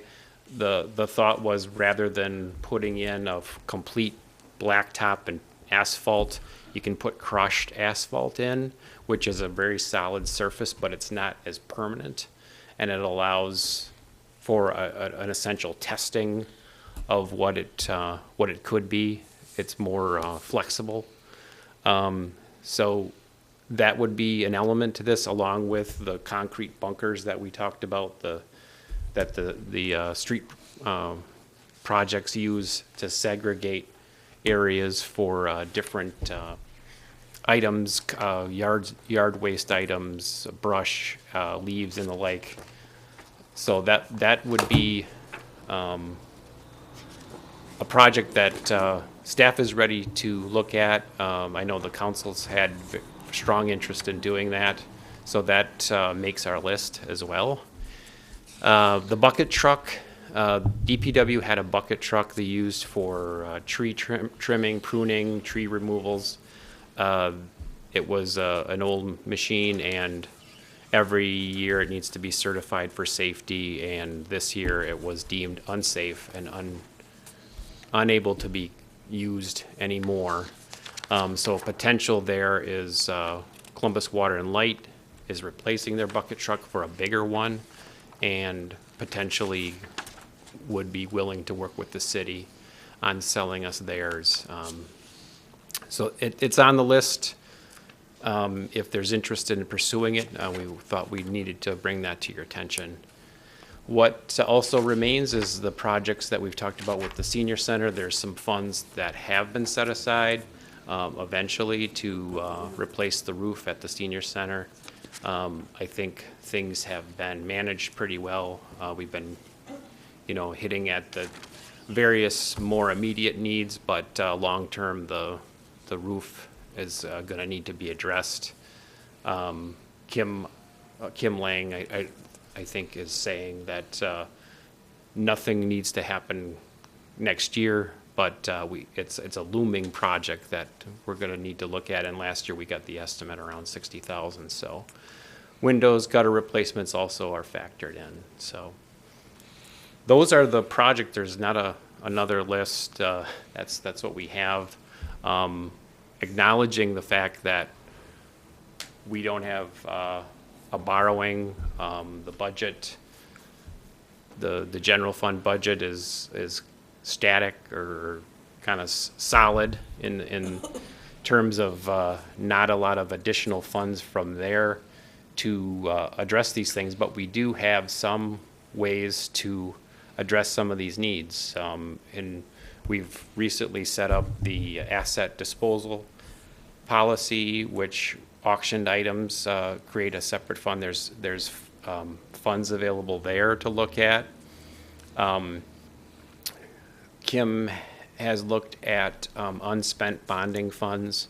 There's a source of funds in that arena also to look at, and in some of these projects there's potential for donated funds. There are some potential opportunities there to address, like the recycling center, but I can't get into it too far because nothing's set in stone there. But there, again, if these are included in the budget for next year, there are things that we will continue to refine, bring back to the council, and of course they need to have full council approval before moving forward. Did I hit it all, Kim, or is anything else I'm missing? Okay. Kim, what page is the asset disposal? It's in the capital projects fund. Oh, it's in that fund. Okay. It's like a sub-fund of the capital projects fund.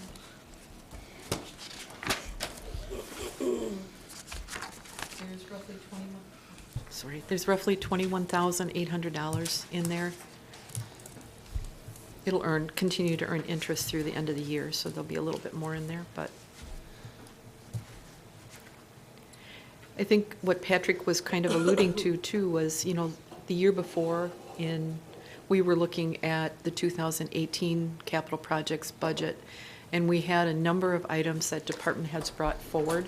We actually had a really long list. Remember that? It was probably maybe a dozen items of different things that the department heads had brought forward for potential capital projects. And in the end, the council whittled that down to a certain number and placed that in the capital projects budget as a placeholder so that it was recognized that these were reviewed and worthy projects that would be going into 2018. And then when we got into the borrowing for the 2018 street project, we went through it again and kind of refined it a little bit more to determine, okay, what would we actually include in the borrowing versus pay actual cash for. And so I think what we have been talking about is there are a lot of unknowns with these projects. You know, like the stormwater project for the police department and the police department building facade. That's going to take a more work to understand exactly, you know, one, with the stormwater, where it's draining, how it's impacting the other property, and what we can do to potentially fix that, as well as the police department building facade. If it's not just the stucco, what's happening underneath, and do we need a structural engineer or someone who knows the structural laws or rules, you know, regarding buildings to actually take a look at it and advise us what the best route would be to fix that. And then the other question is stucco even something we want to go back to? You know, would we want to do a partial brick and then do something up above, or would we want to do all brick, or would we want to look at a completely different face of that building so that this wouldn't happen a second time? So, I mean, there are things there that I think need to be vetted yet before we can actually bring you good information as far as dollar amounts that might, you know, pertain to these projects.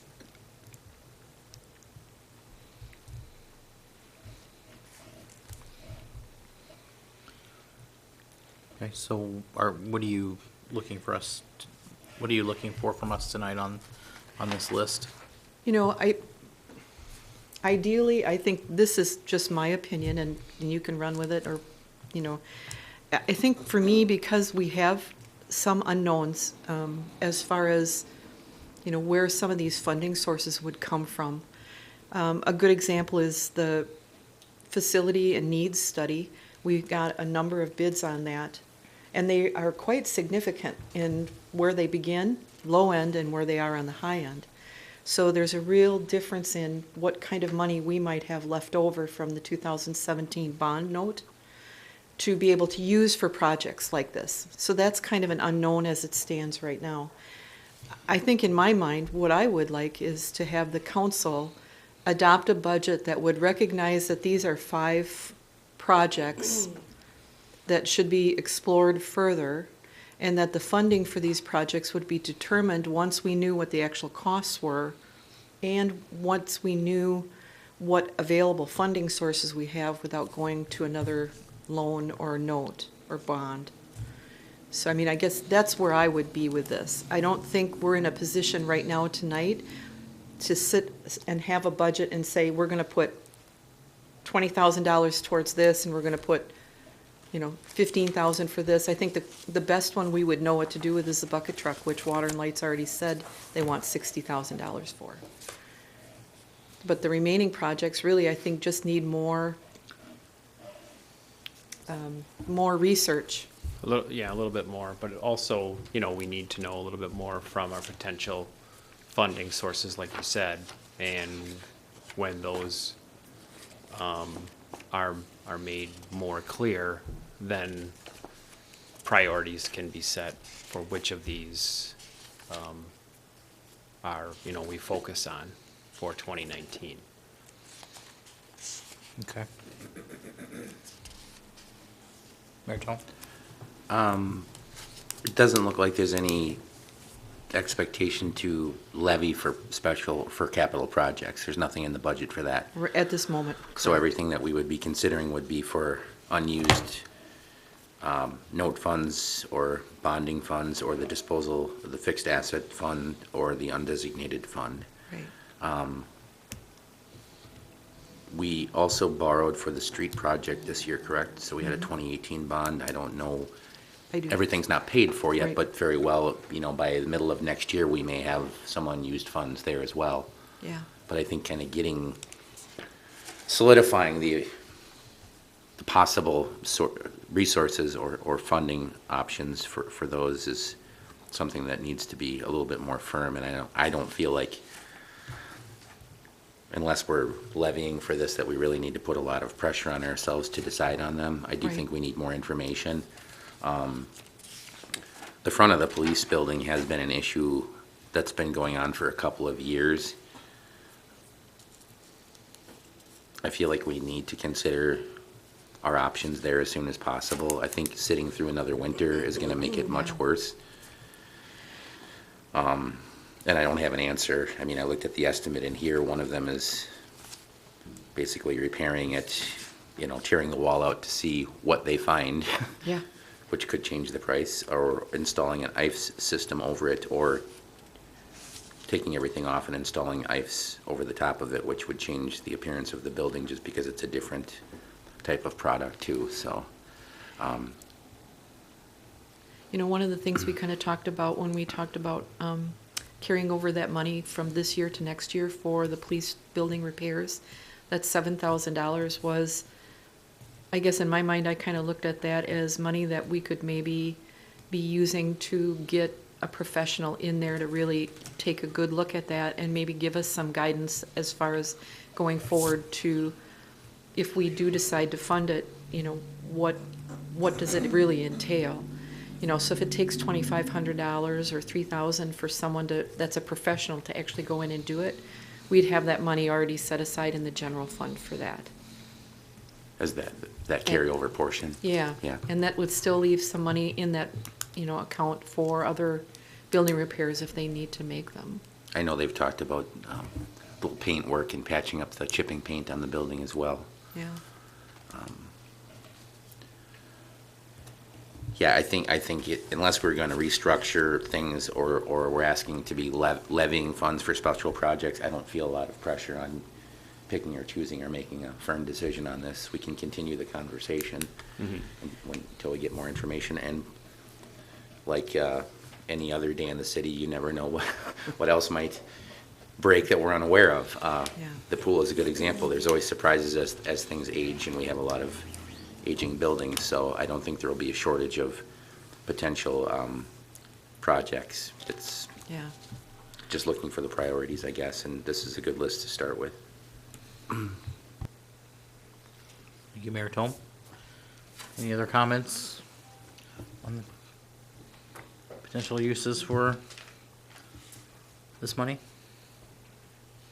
All right, seeing none, we'll just keep that list on the back burner, but knowing, I do agree that more research is going to be needed with the police for both police department issues. I really want to see something done at the landscape and recycling center, so that would be at the top of my priority list. Above and probably equal to the building facade issue. We know what we have coming with the senior center roof, so the bucket truck, I don't really know. I see that payment options could be possible. I mean, something we should talk about. I don't know how much they need a bucket truck. If their bucket truck was broken for a while, didn't they just borrow DPW's? Water and lights. I'm sorry, DBW. The other borrow way water around, and but light. you got it. Yeah. You got the concept, right? So, I mean, do we have an actual need to purchase a $60,000 truck? It's a matter of priority. I think I didn't hear that it was a huge hindrance this year to have to go that way. So that could be something, that we look at maybe towards the bottom of the list. We use the bucket truck for things like hanging, decorations downtown, flags. Yeah, and they coordinate that. I think some of the older ones, the water and light department helped us with, but that's a use for it, for the bucket truck. Any other uses we would use it for? Pruning and. Okay. Yeah, and tree removals when we do it. Some of the trees we hand out to the professionals, but there are some that are within the ability of the DPW to take care of. Okay. Trina? Guess I'm in agreement with Andy. My top two choices are the landscaping of the recycling center and also fixing the police department's facade. The police building has looked so shameful for a while, and being such a noticeably city-owned building, it really needs to be fixed before it falls down on its own.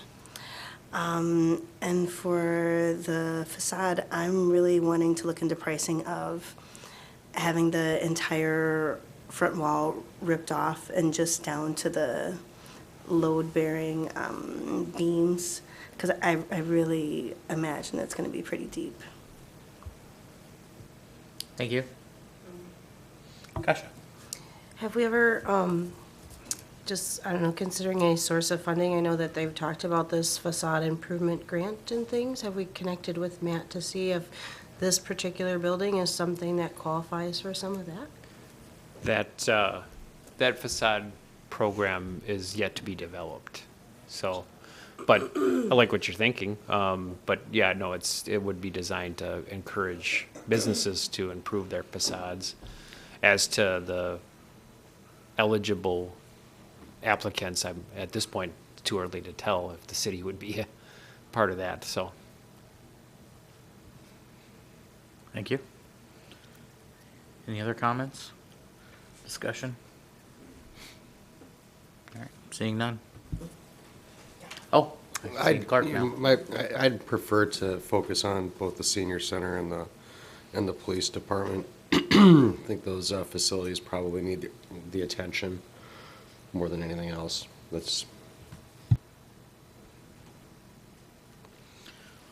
All right, thank you. All right, Patrick? that's helpful to have those comments, and like I said, further information is coming. It's helpful to have a budget that just highlights those as potential, knowing that we will be continuing to work on those and bringing forward further information when we have it, which for some is sooner rather than later. Okay. Okay, do you have more on number 5? I don't. Did you touch on the media specialist? That we're that's another conversation. All right. Thanks, guys. Unless there's nothing else on number 5, we'll go ahead and move on to number 6. Number 6, I have review any other items relative to the 2019 city budget. You have something, or is this just a placeholder if we have something in general that? What I had in mind was like what you said about HLPC. You wanted to go back and you Okay, had some gotcha. time to look over and think about some issues. So if anybody had anything that they saw or wanted to address, that would be the time to do it. Okay. I did, if that's the case, I did have some questions. I wanted to go back and look at the Parks and Athletics field budget. That's on page 20 of the general fund.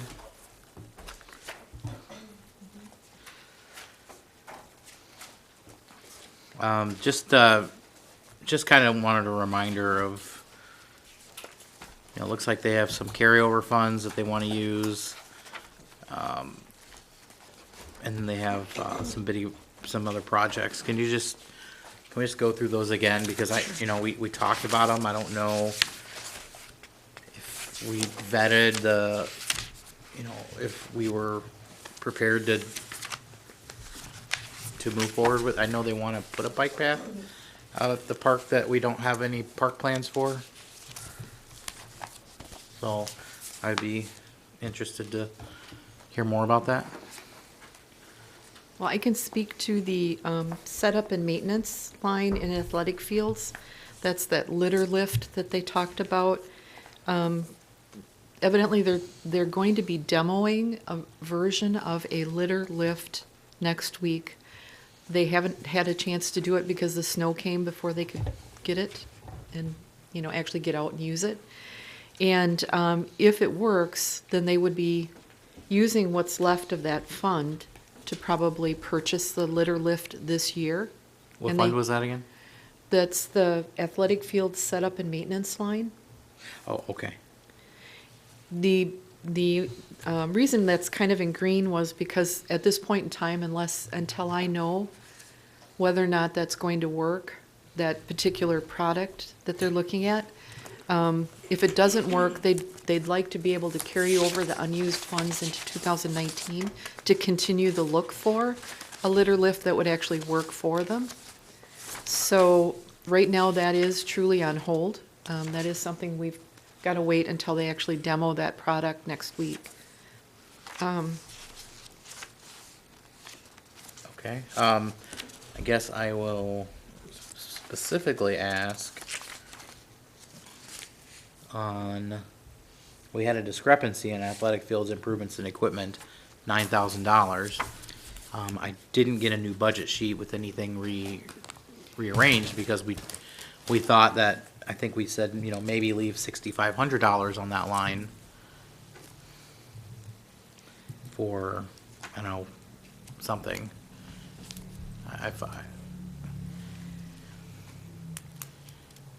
No one seemed to know where the $9,000 came from. Yeah, And you guys were gonna look into it. Yeah, and I Yeah. know there was a small amount of fencing that had to be finished yet, but I thought this also worked into some additional improvements.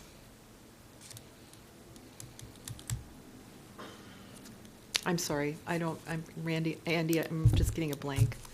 I don't know. I know that we pulled 1,000 out of there and moved that back up into the setup and maintenance line. Okay. Just My to- line still says 9,000, so I don't have any updated sheet. Is that above and beyond? This is after what we have in here, that you've moved that money? I just had a cross out to take the 1,000 off and move it up into the other line. Okay. But that was where I was kind of waiting to find out if that piece of equipment was going to work.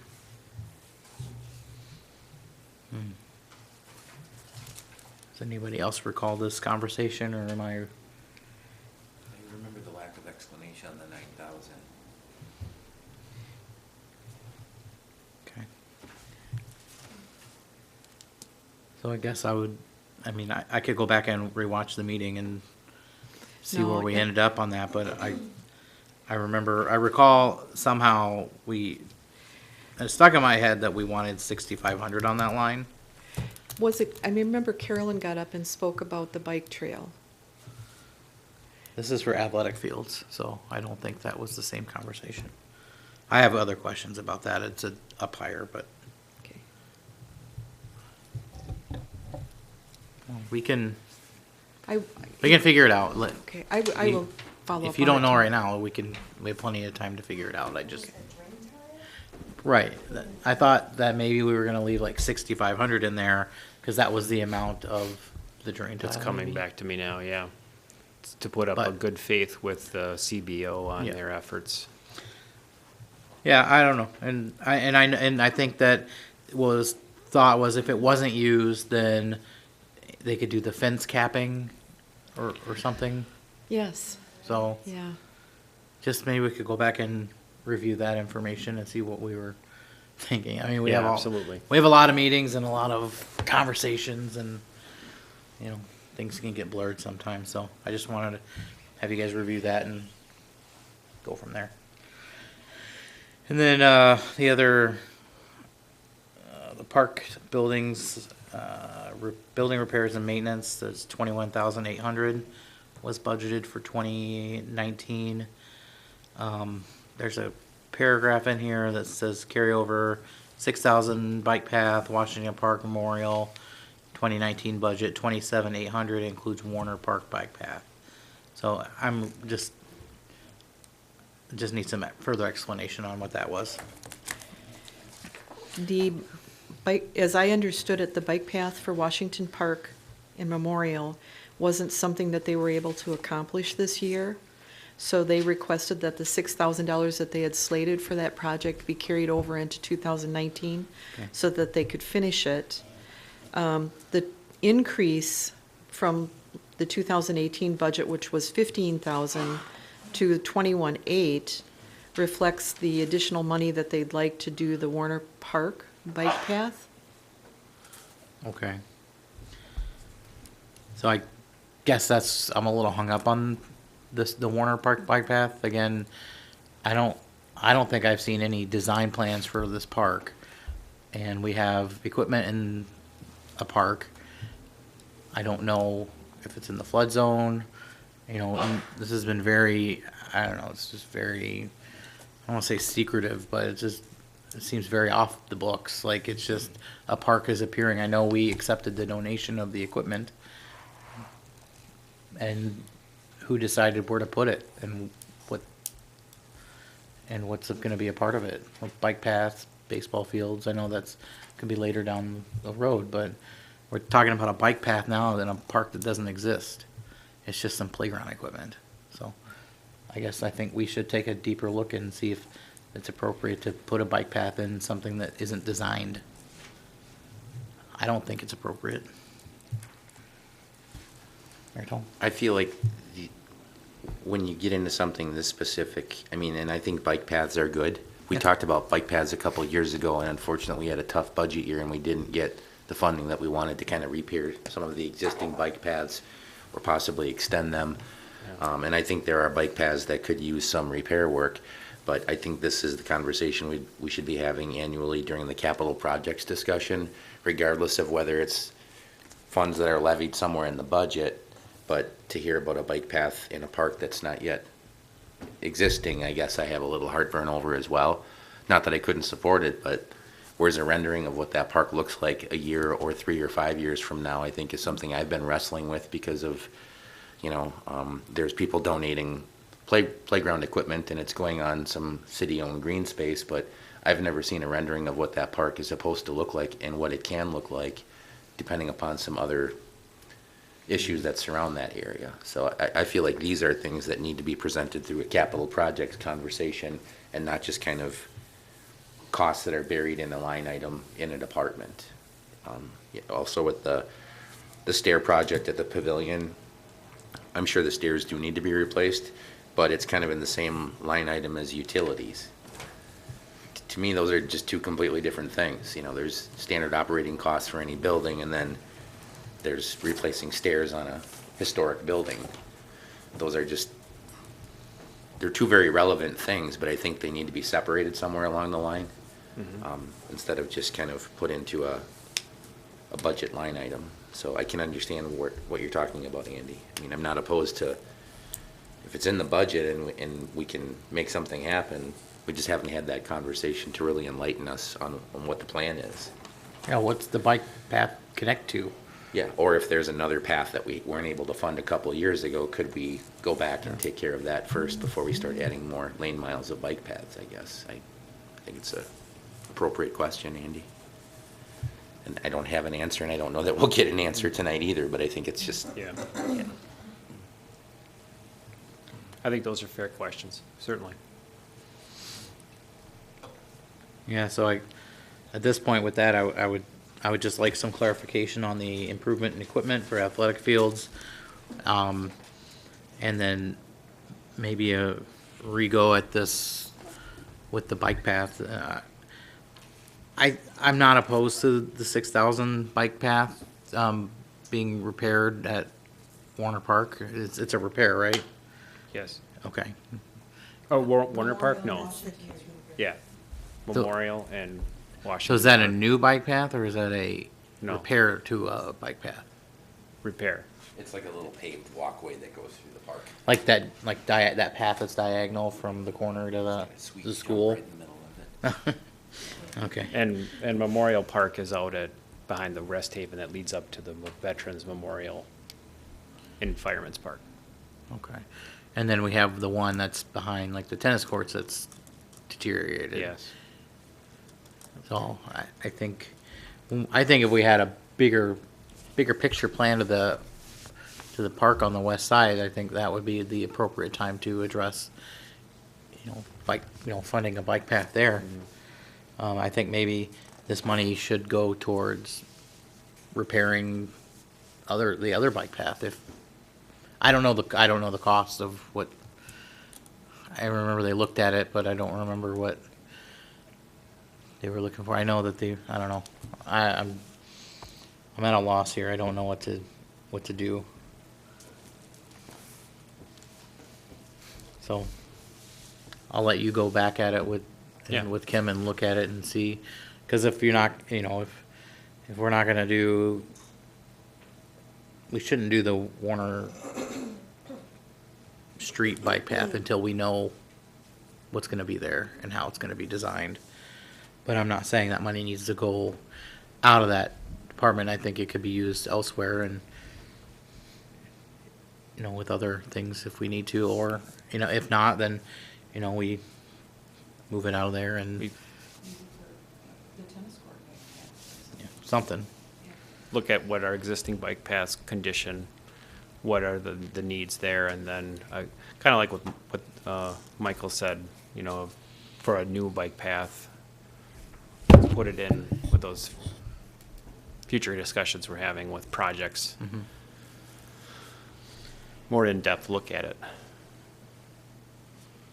Yep. That's all I had on that section. Mike, something's in the same territory, I guess, under Public Works, garage. I had a note from the last meeting under Vehicle Repair and Maintenance, Public Works.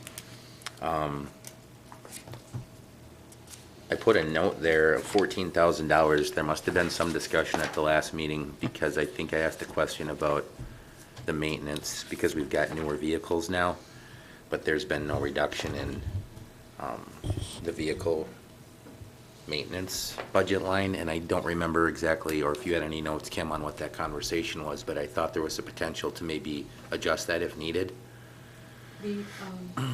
I know I chatted a little bit with Carolyn about, the fact that we weren't reducing the 2019 vehicle repair and maintenance.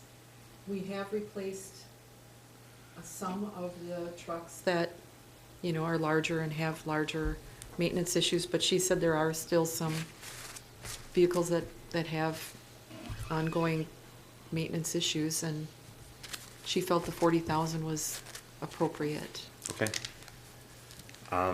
And then I had another note on, let's see. We talked about the sidewalk budget. Which page is that on? It's the next page, I think it's 15. Yeah, streets, sidewalks, we increased that slightly from last year to 8,000.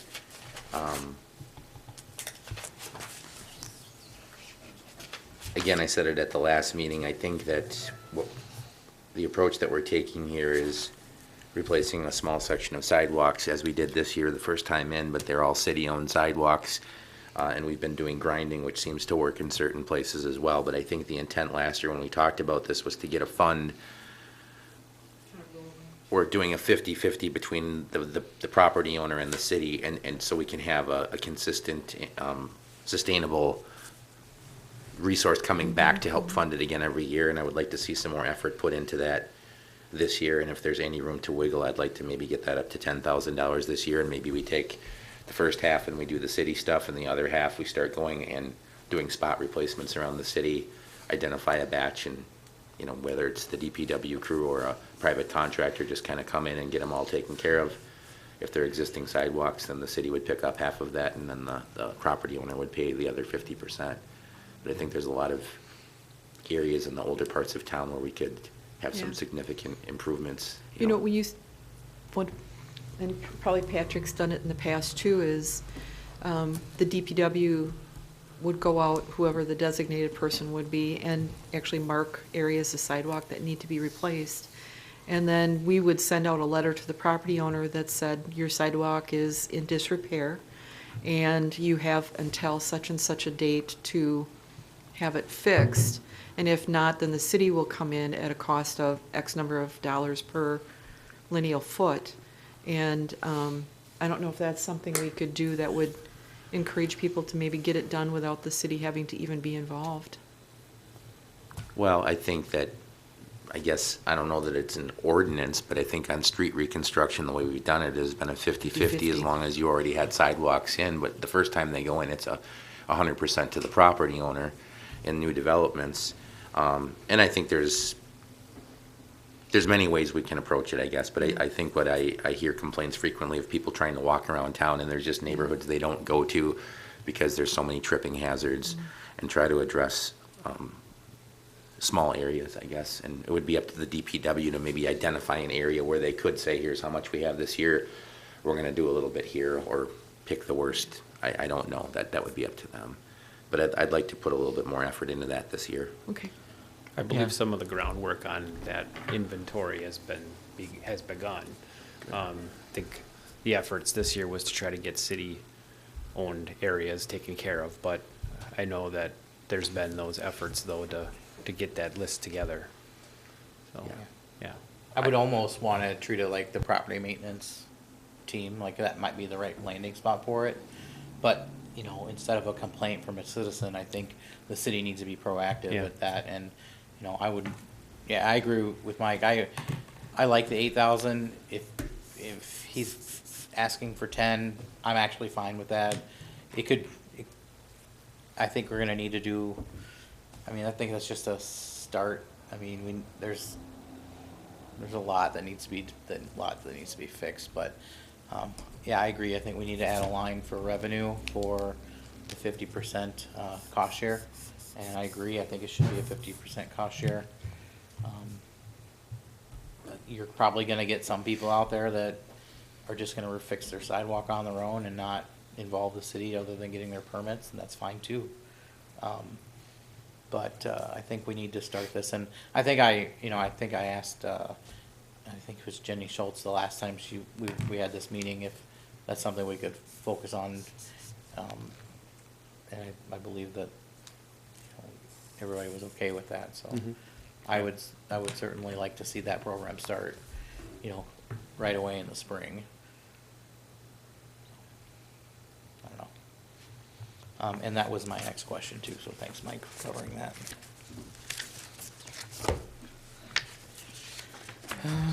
What else did I have?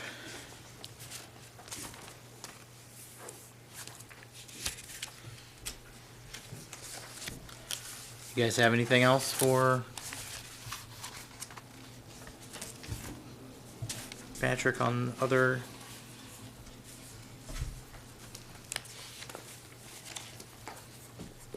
items?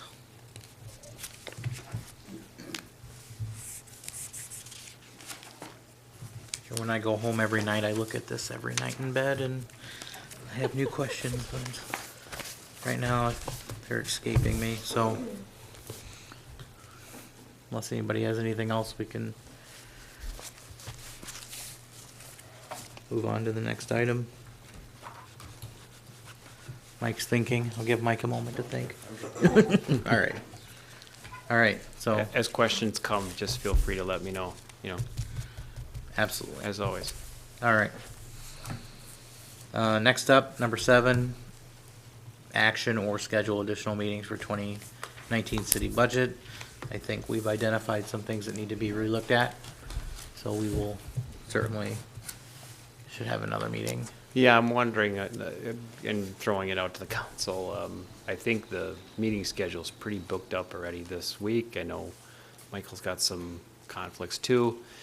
The public hearing is scheduled for next Tuesday at the council meeting, but that doesn't preclude us from doing some additional work that night. So we could bring back some answers, some updates there. And,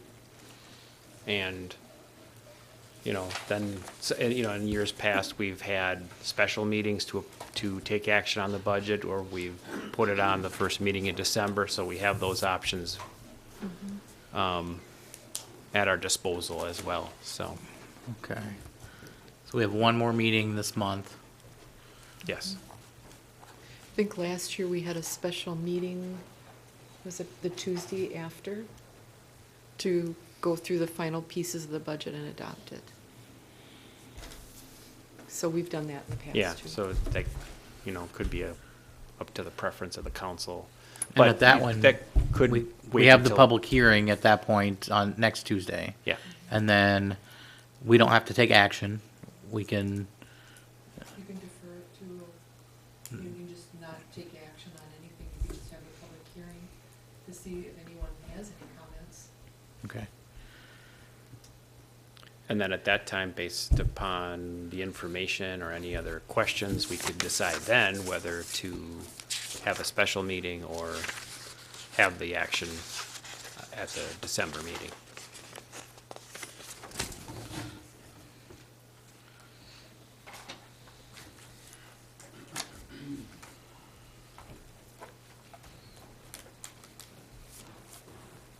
Okay.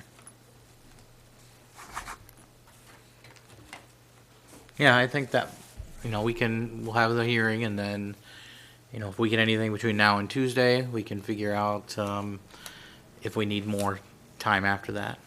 Okay. And then if we have to do one special more meeting, then we could certainly do that, but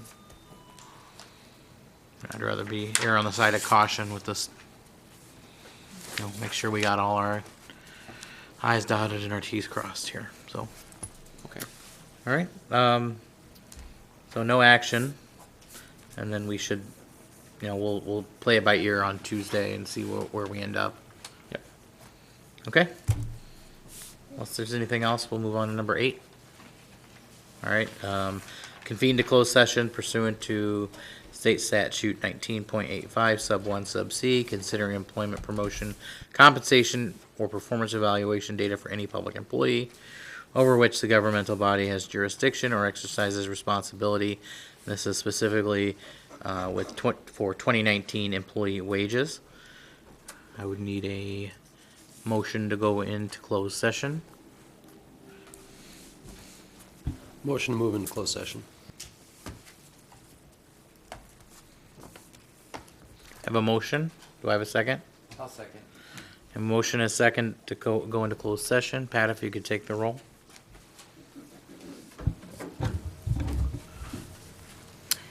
Clark, Aye. Millar, Aye. Reed, Tome, Aye. Traxler. Aye. Unanimous. All right, so we are in closed session. We will not be returning to air tonight. There will be no action taken after. So thanks for tuning in. We'll see you next time.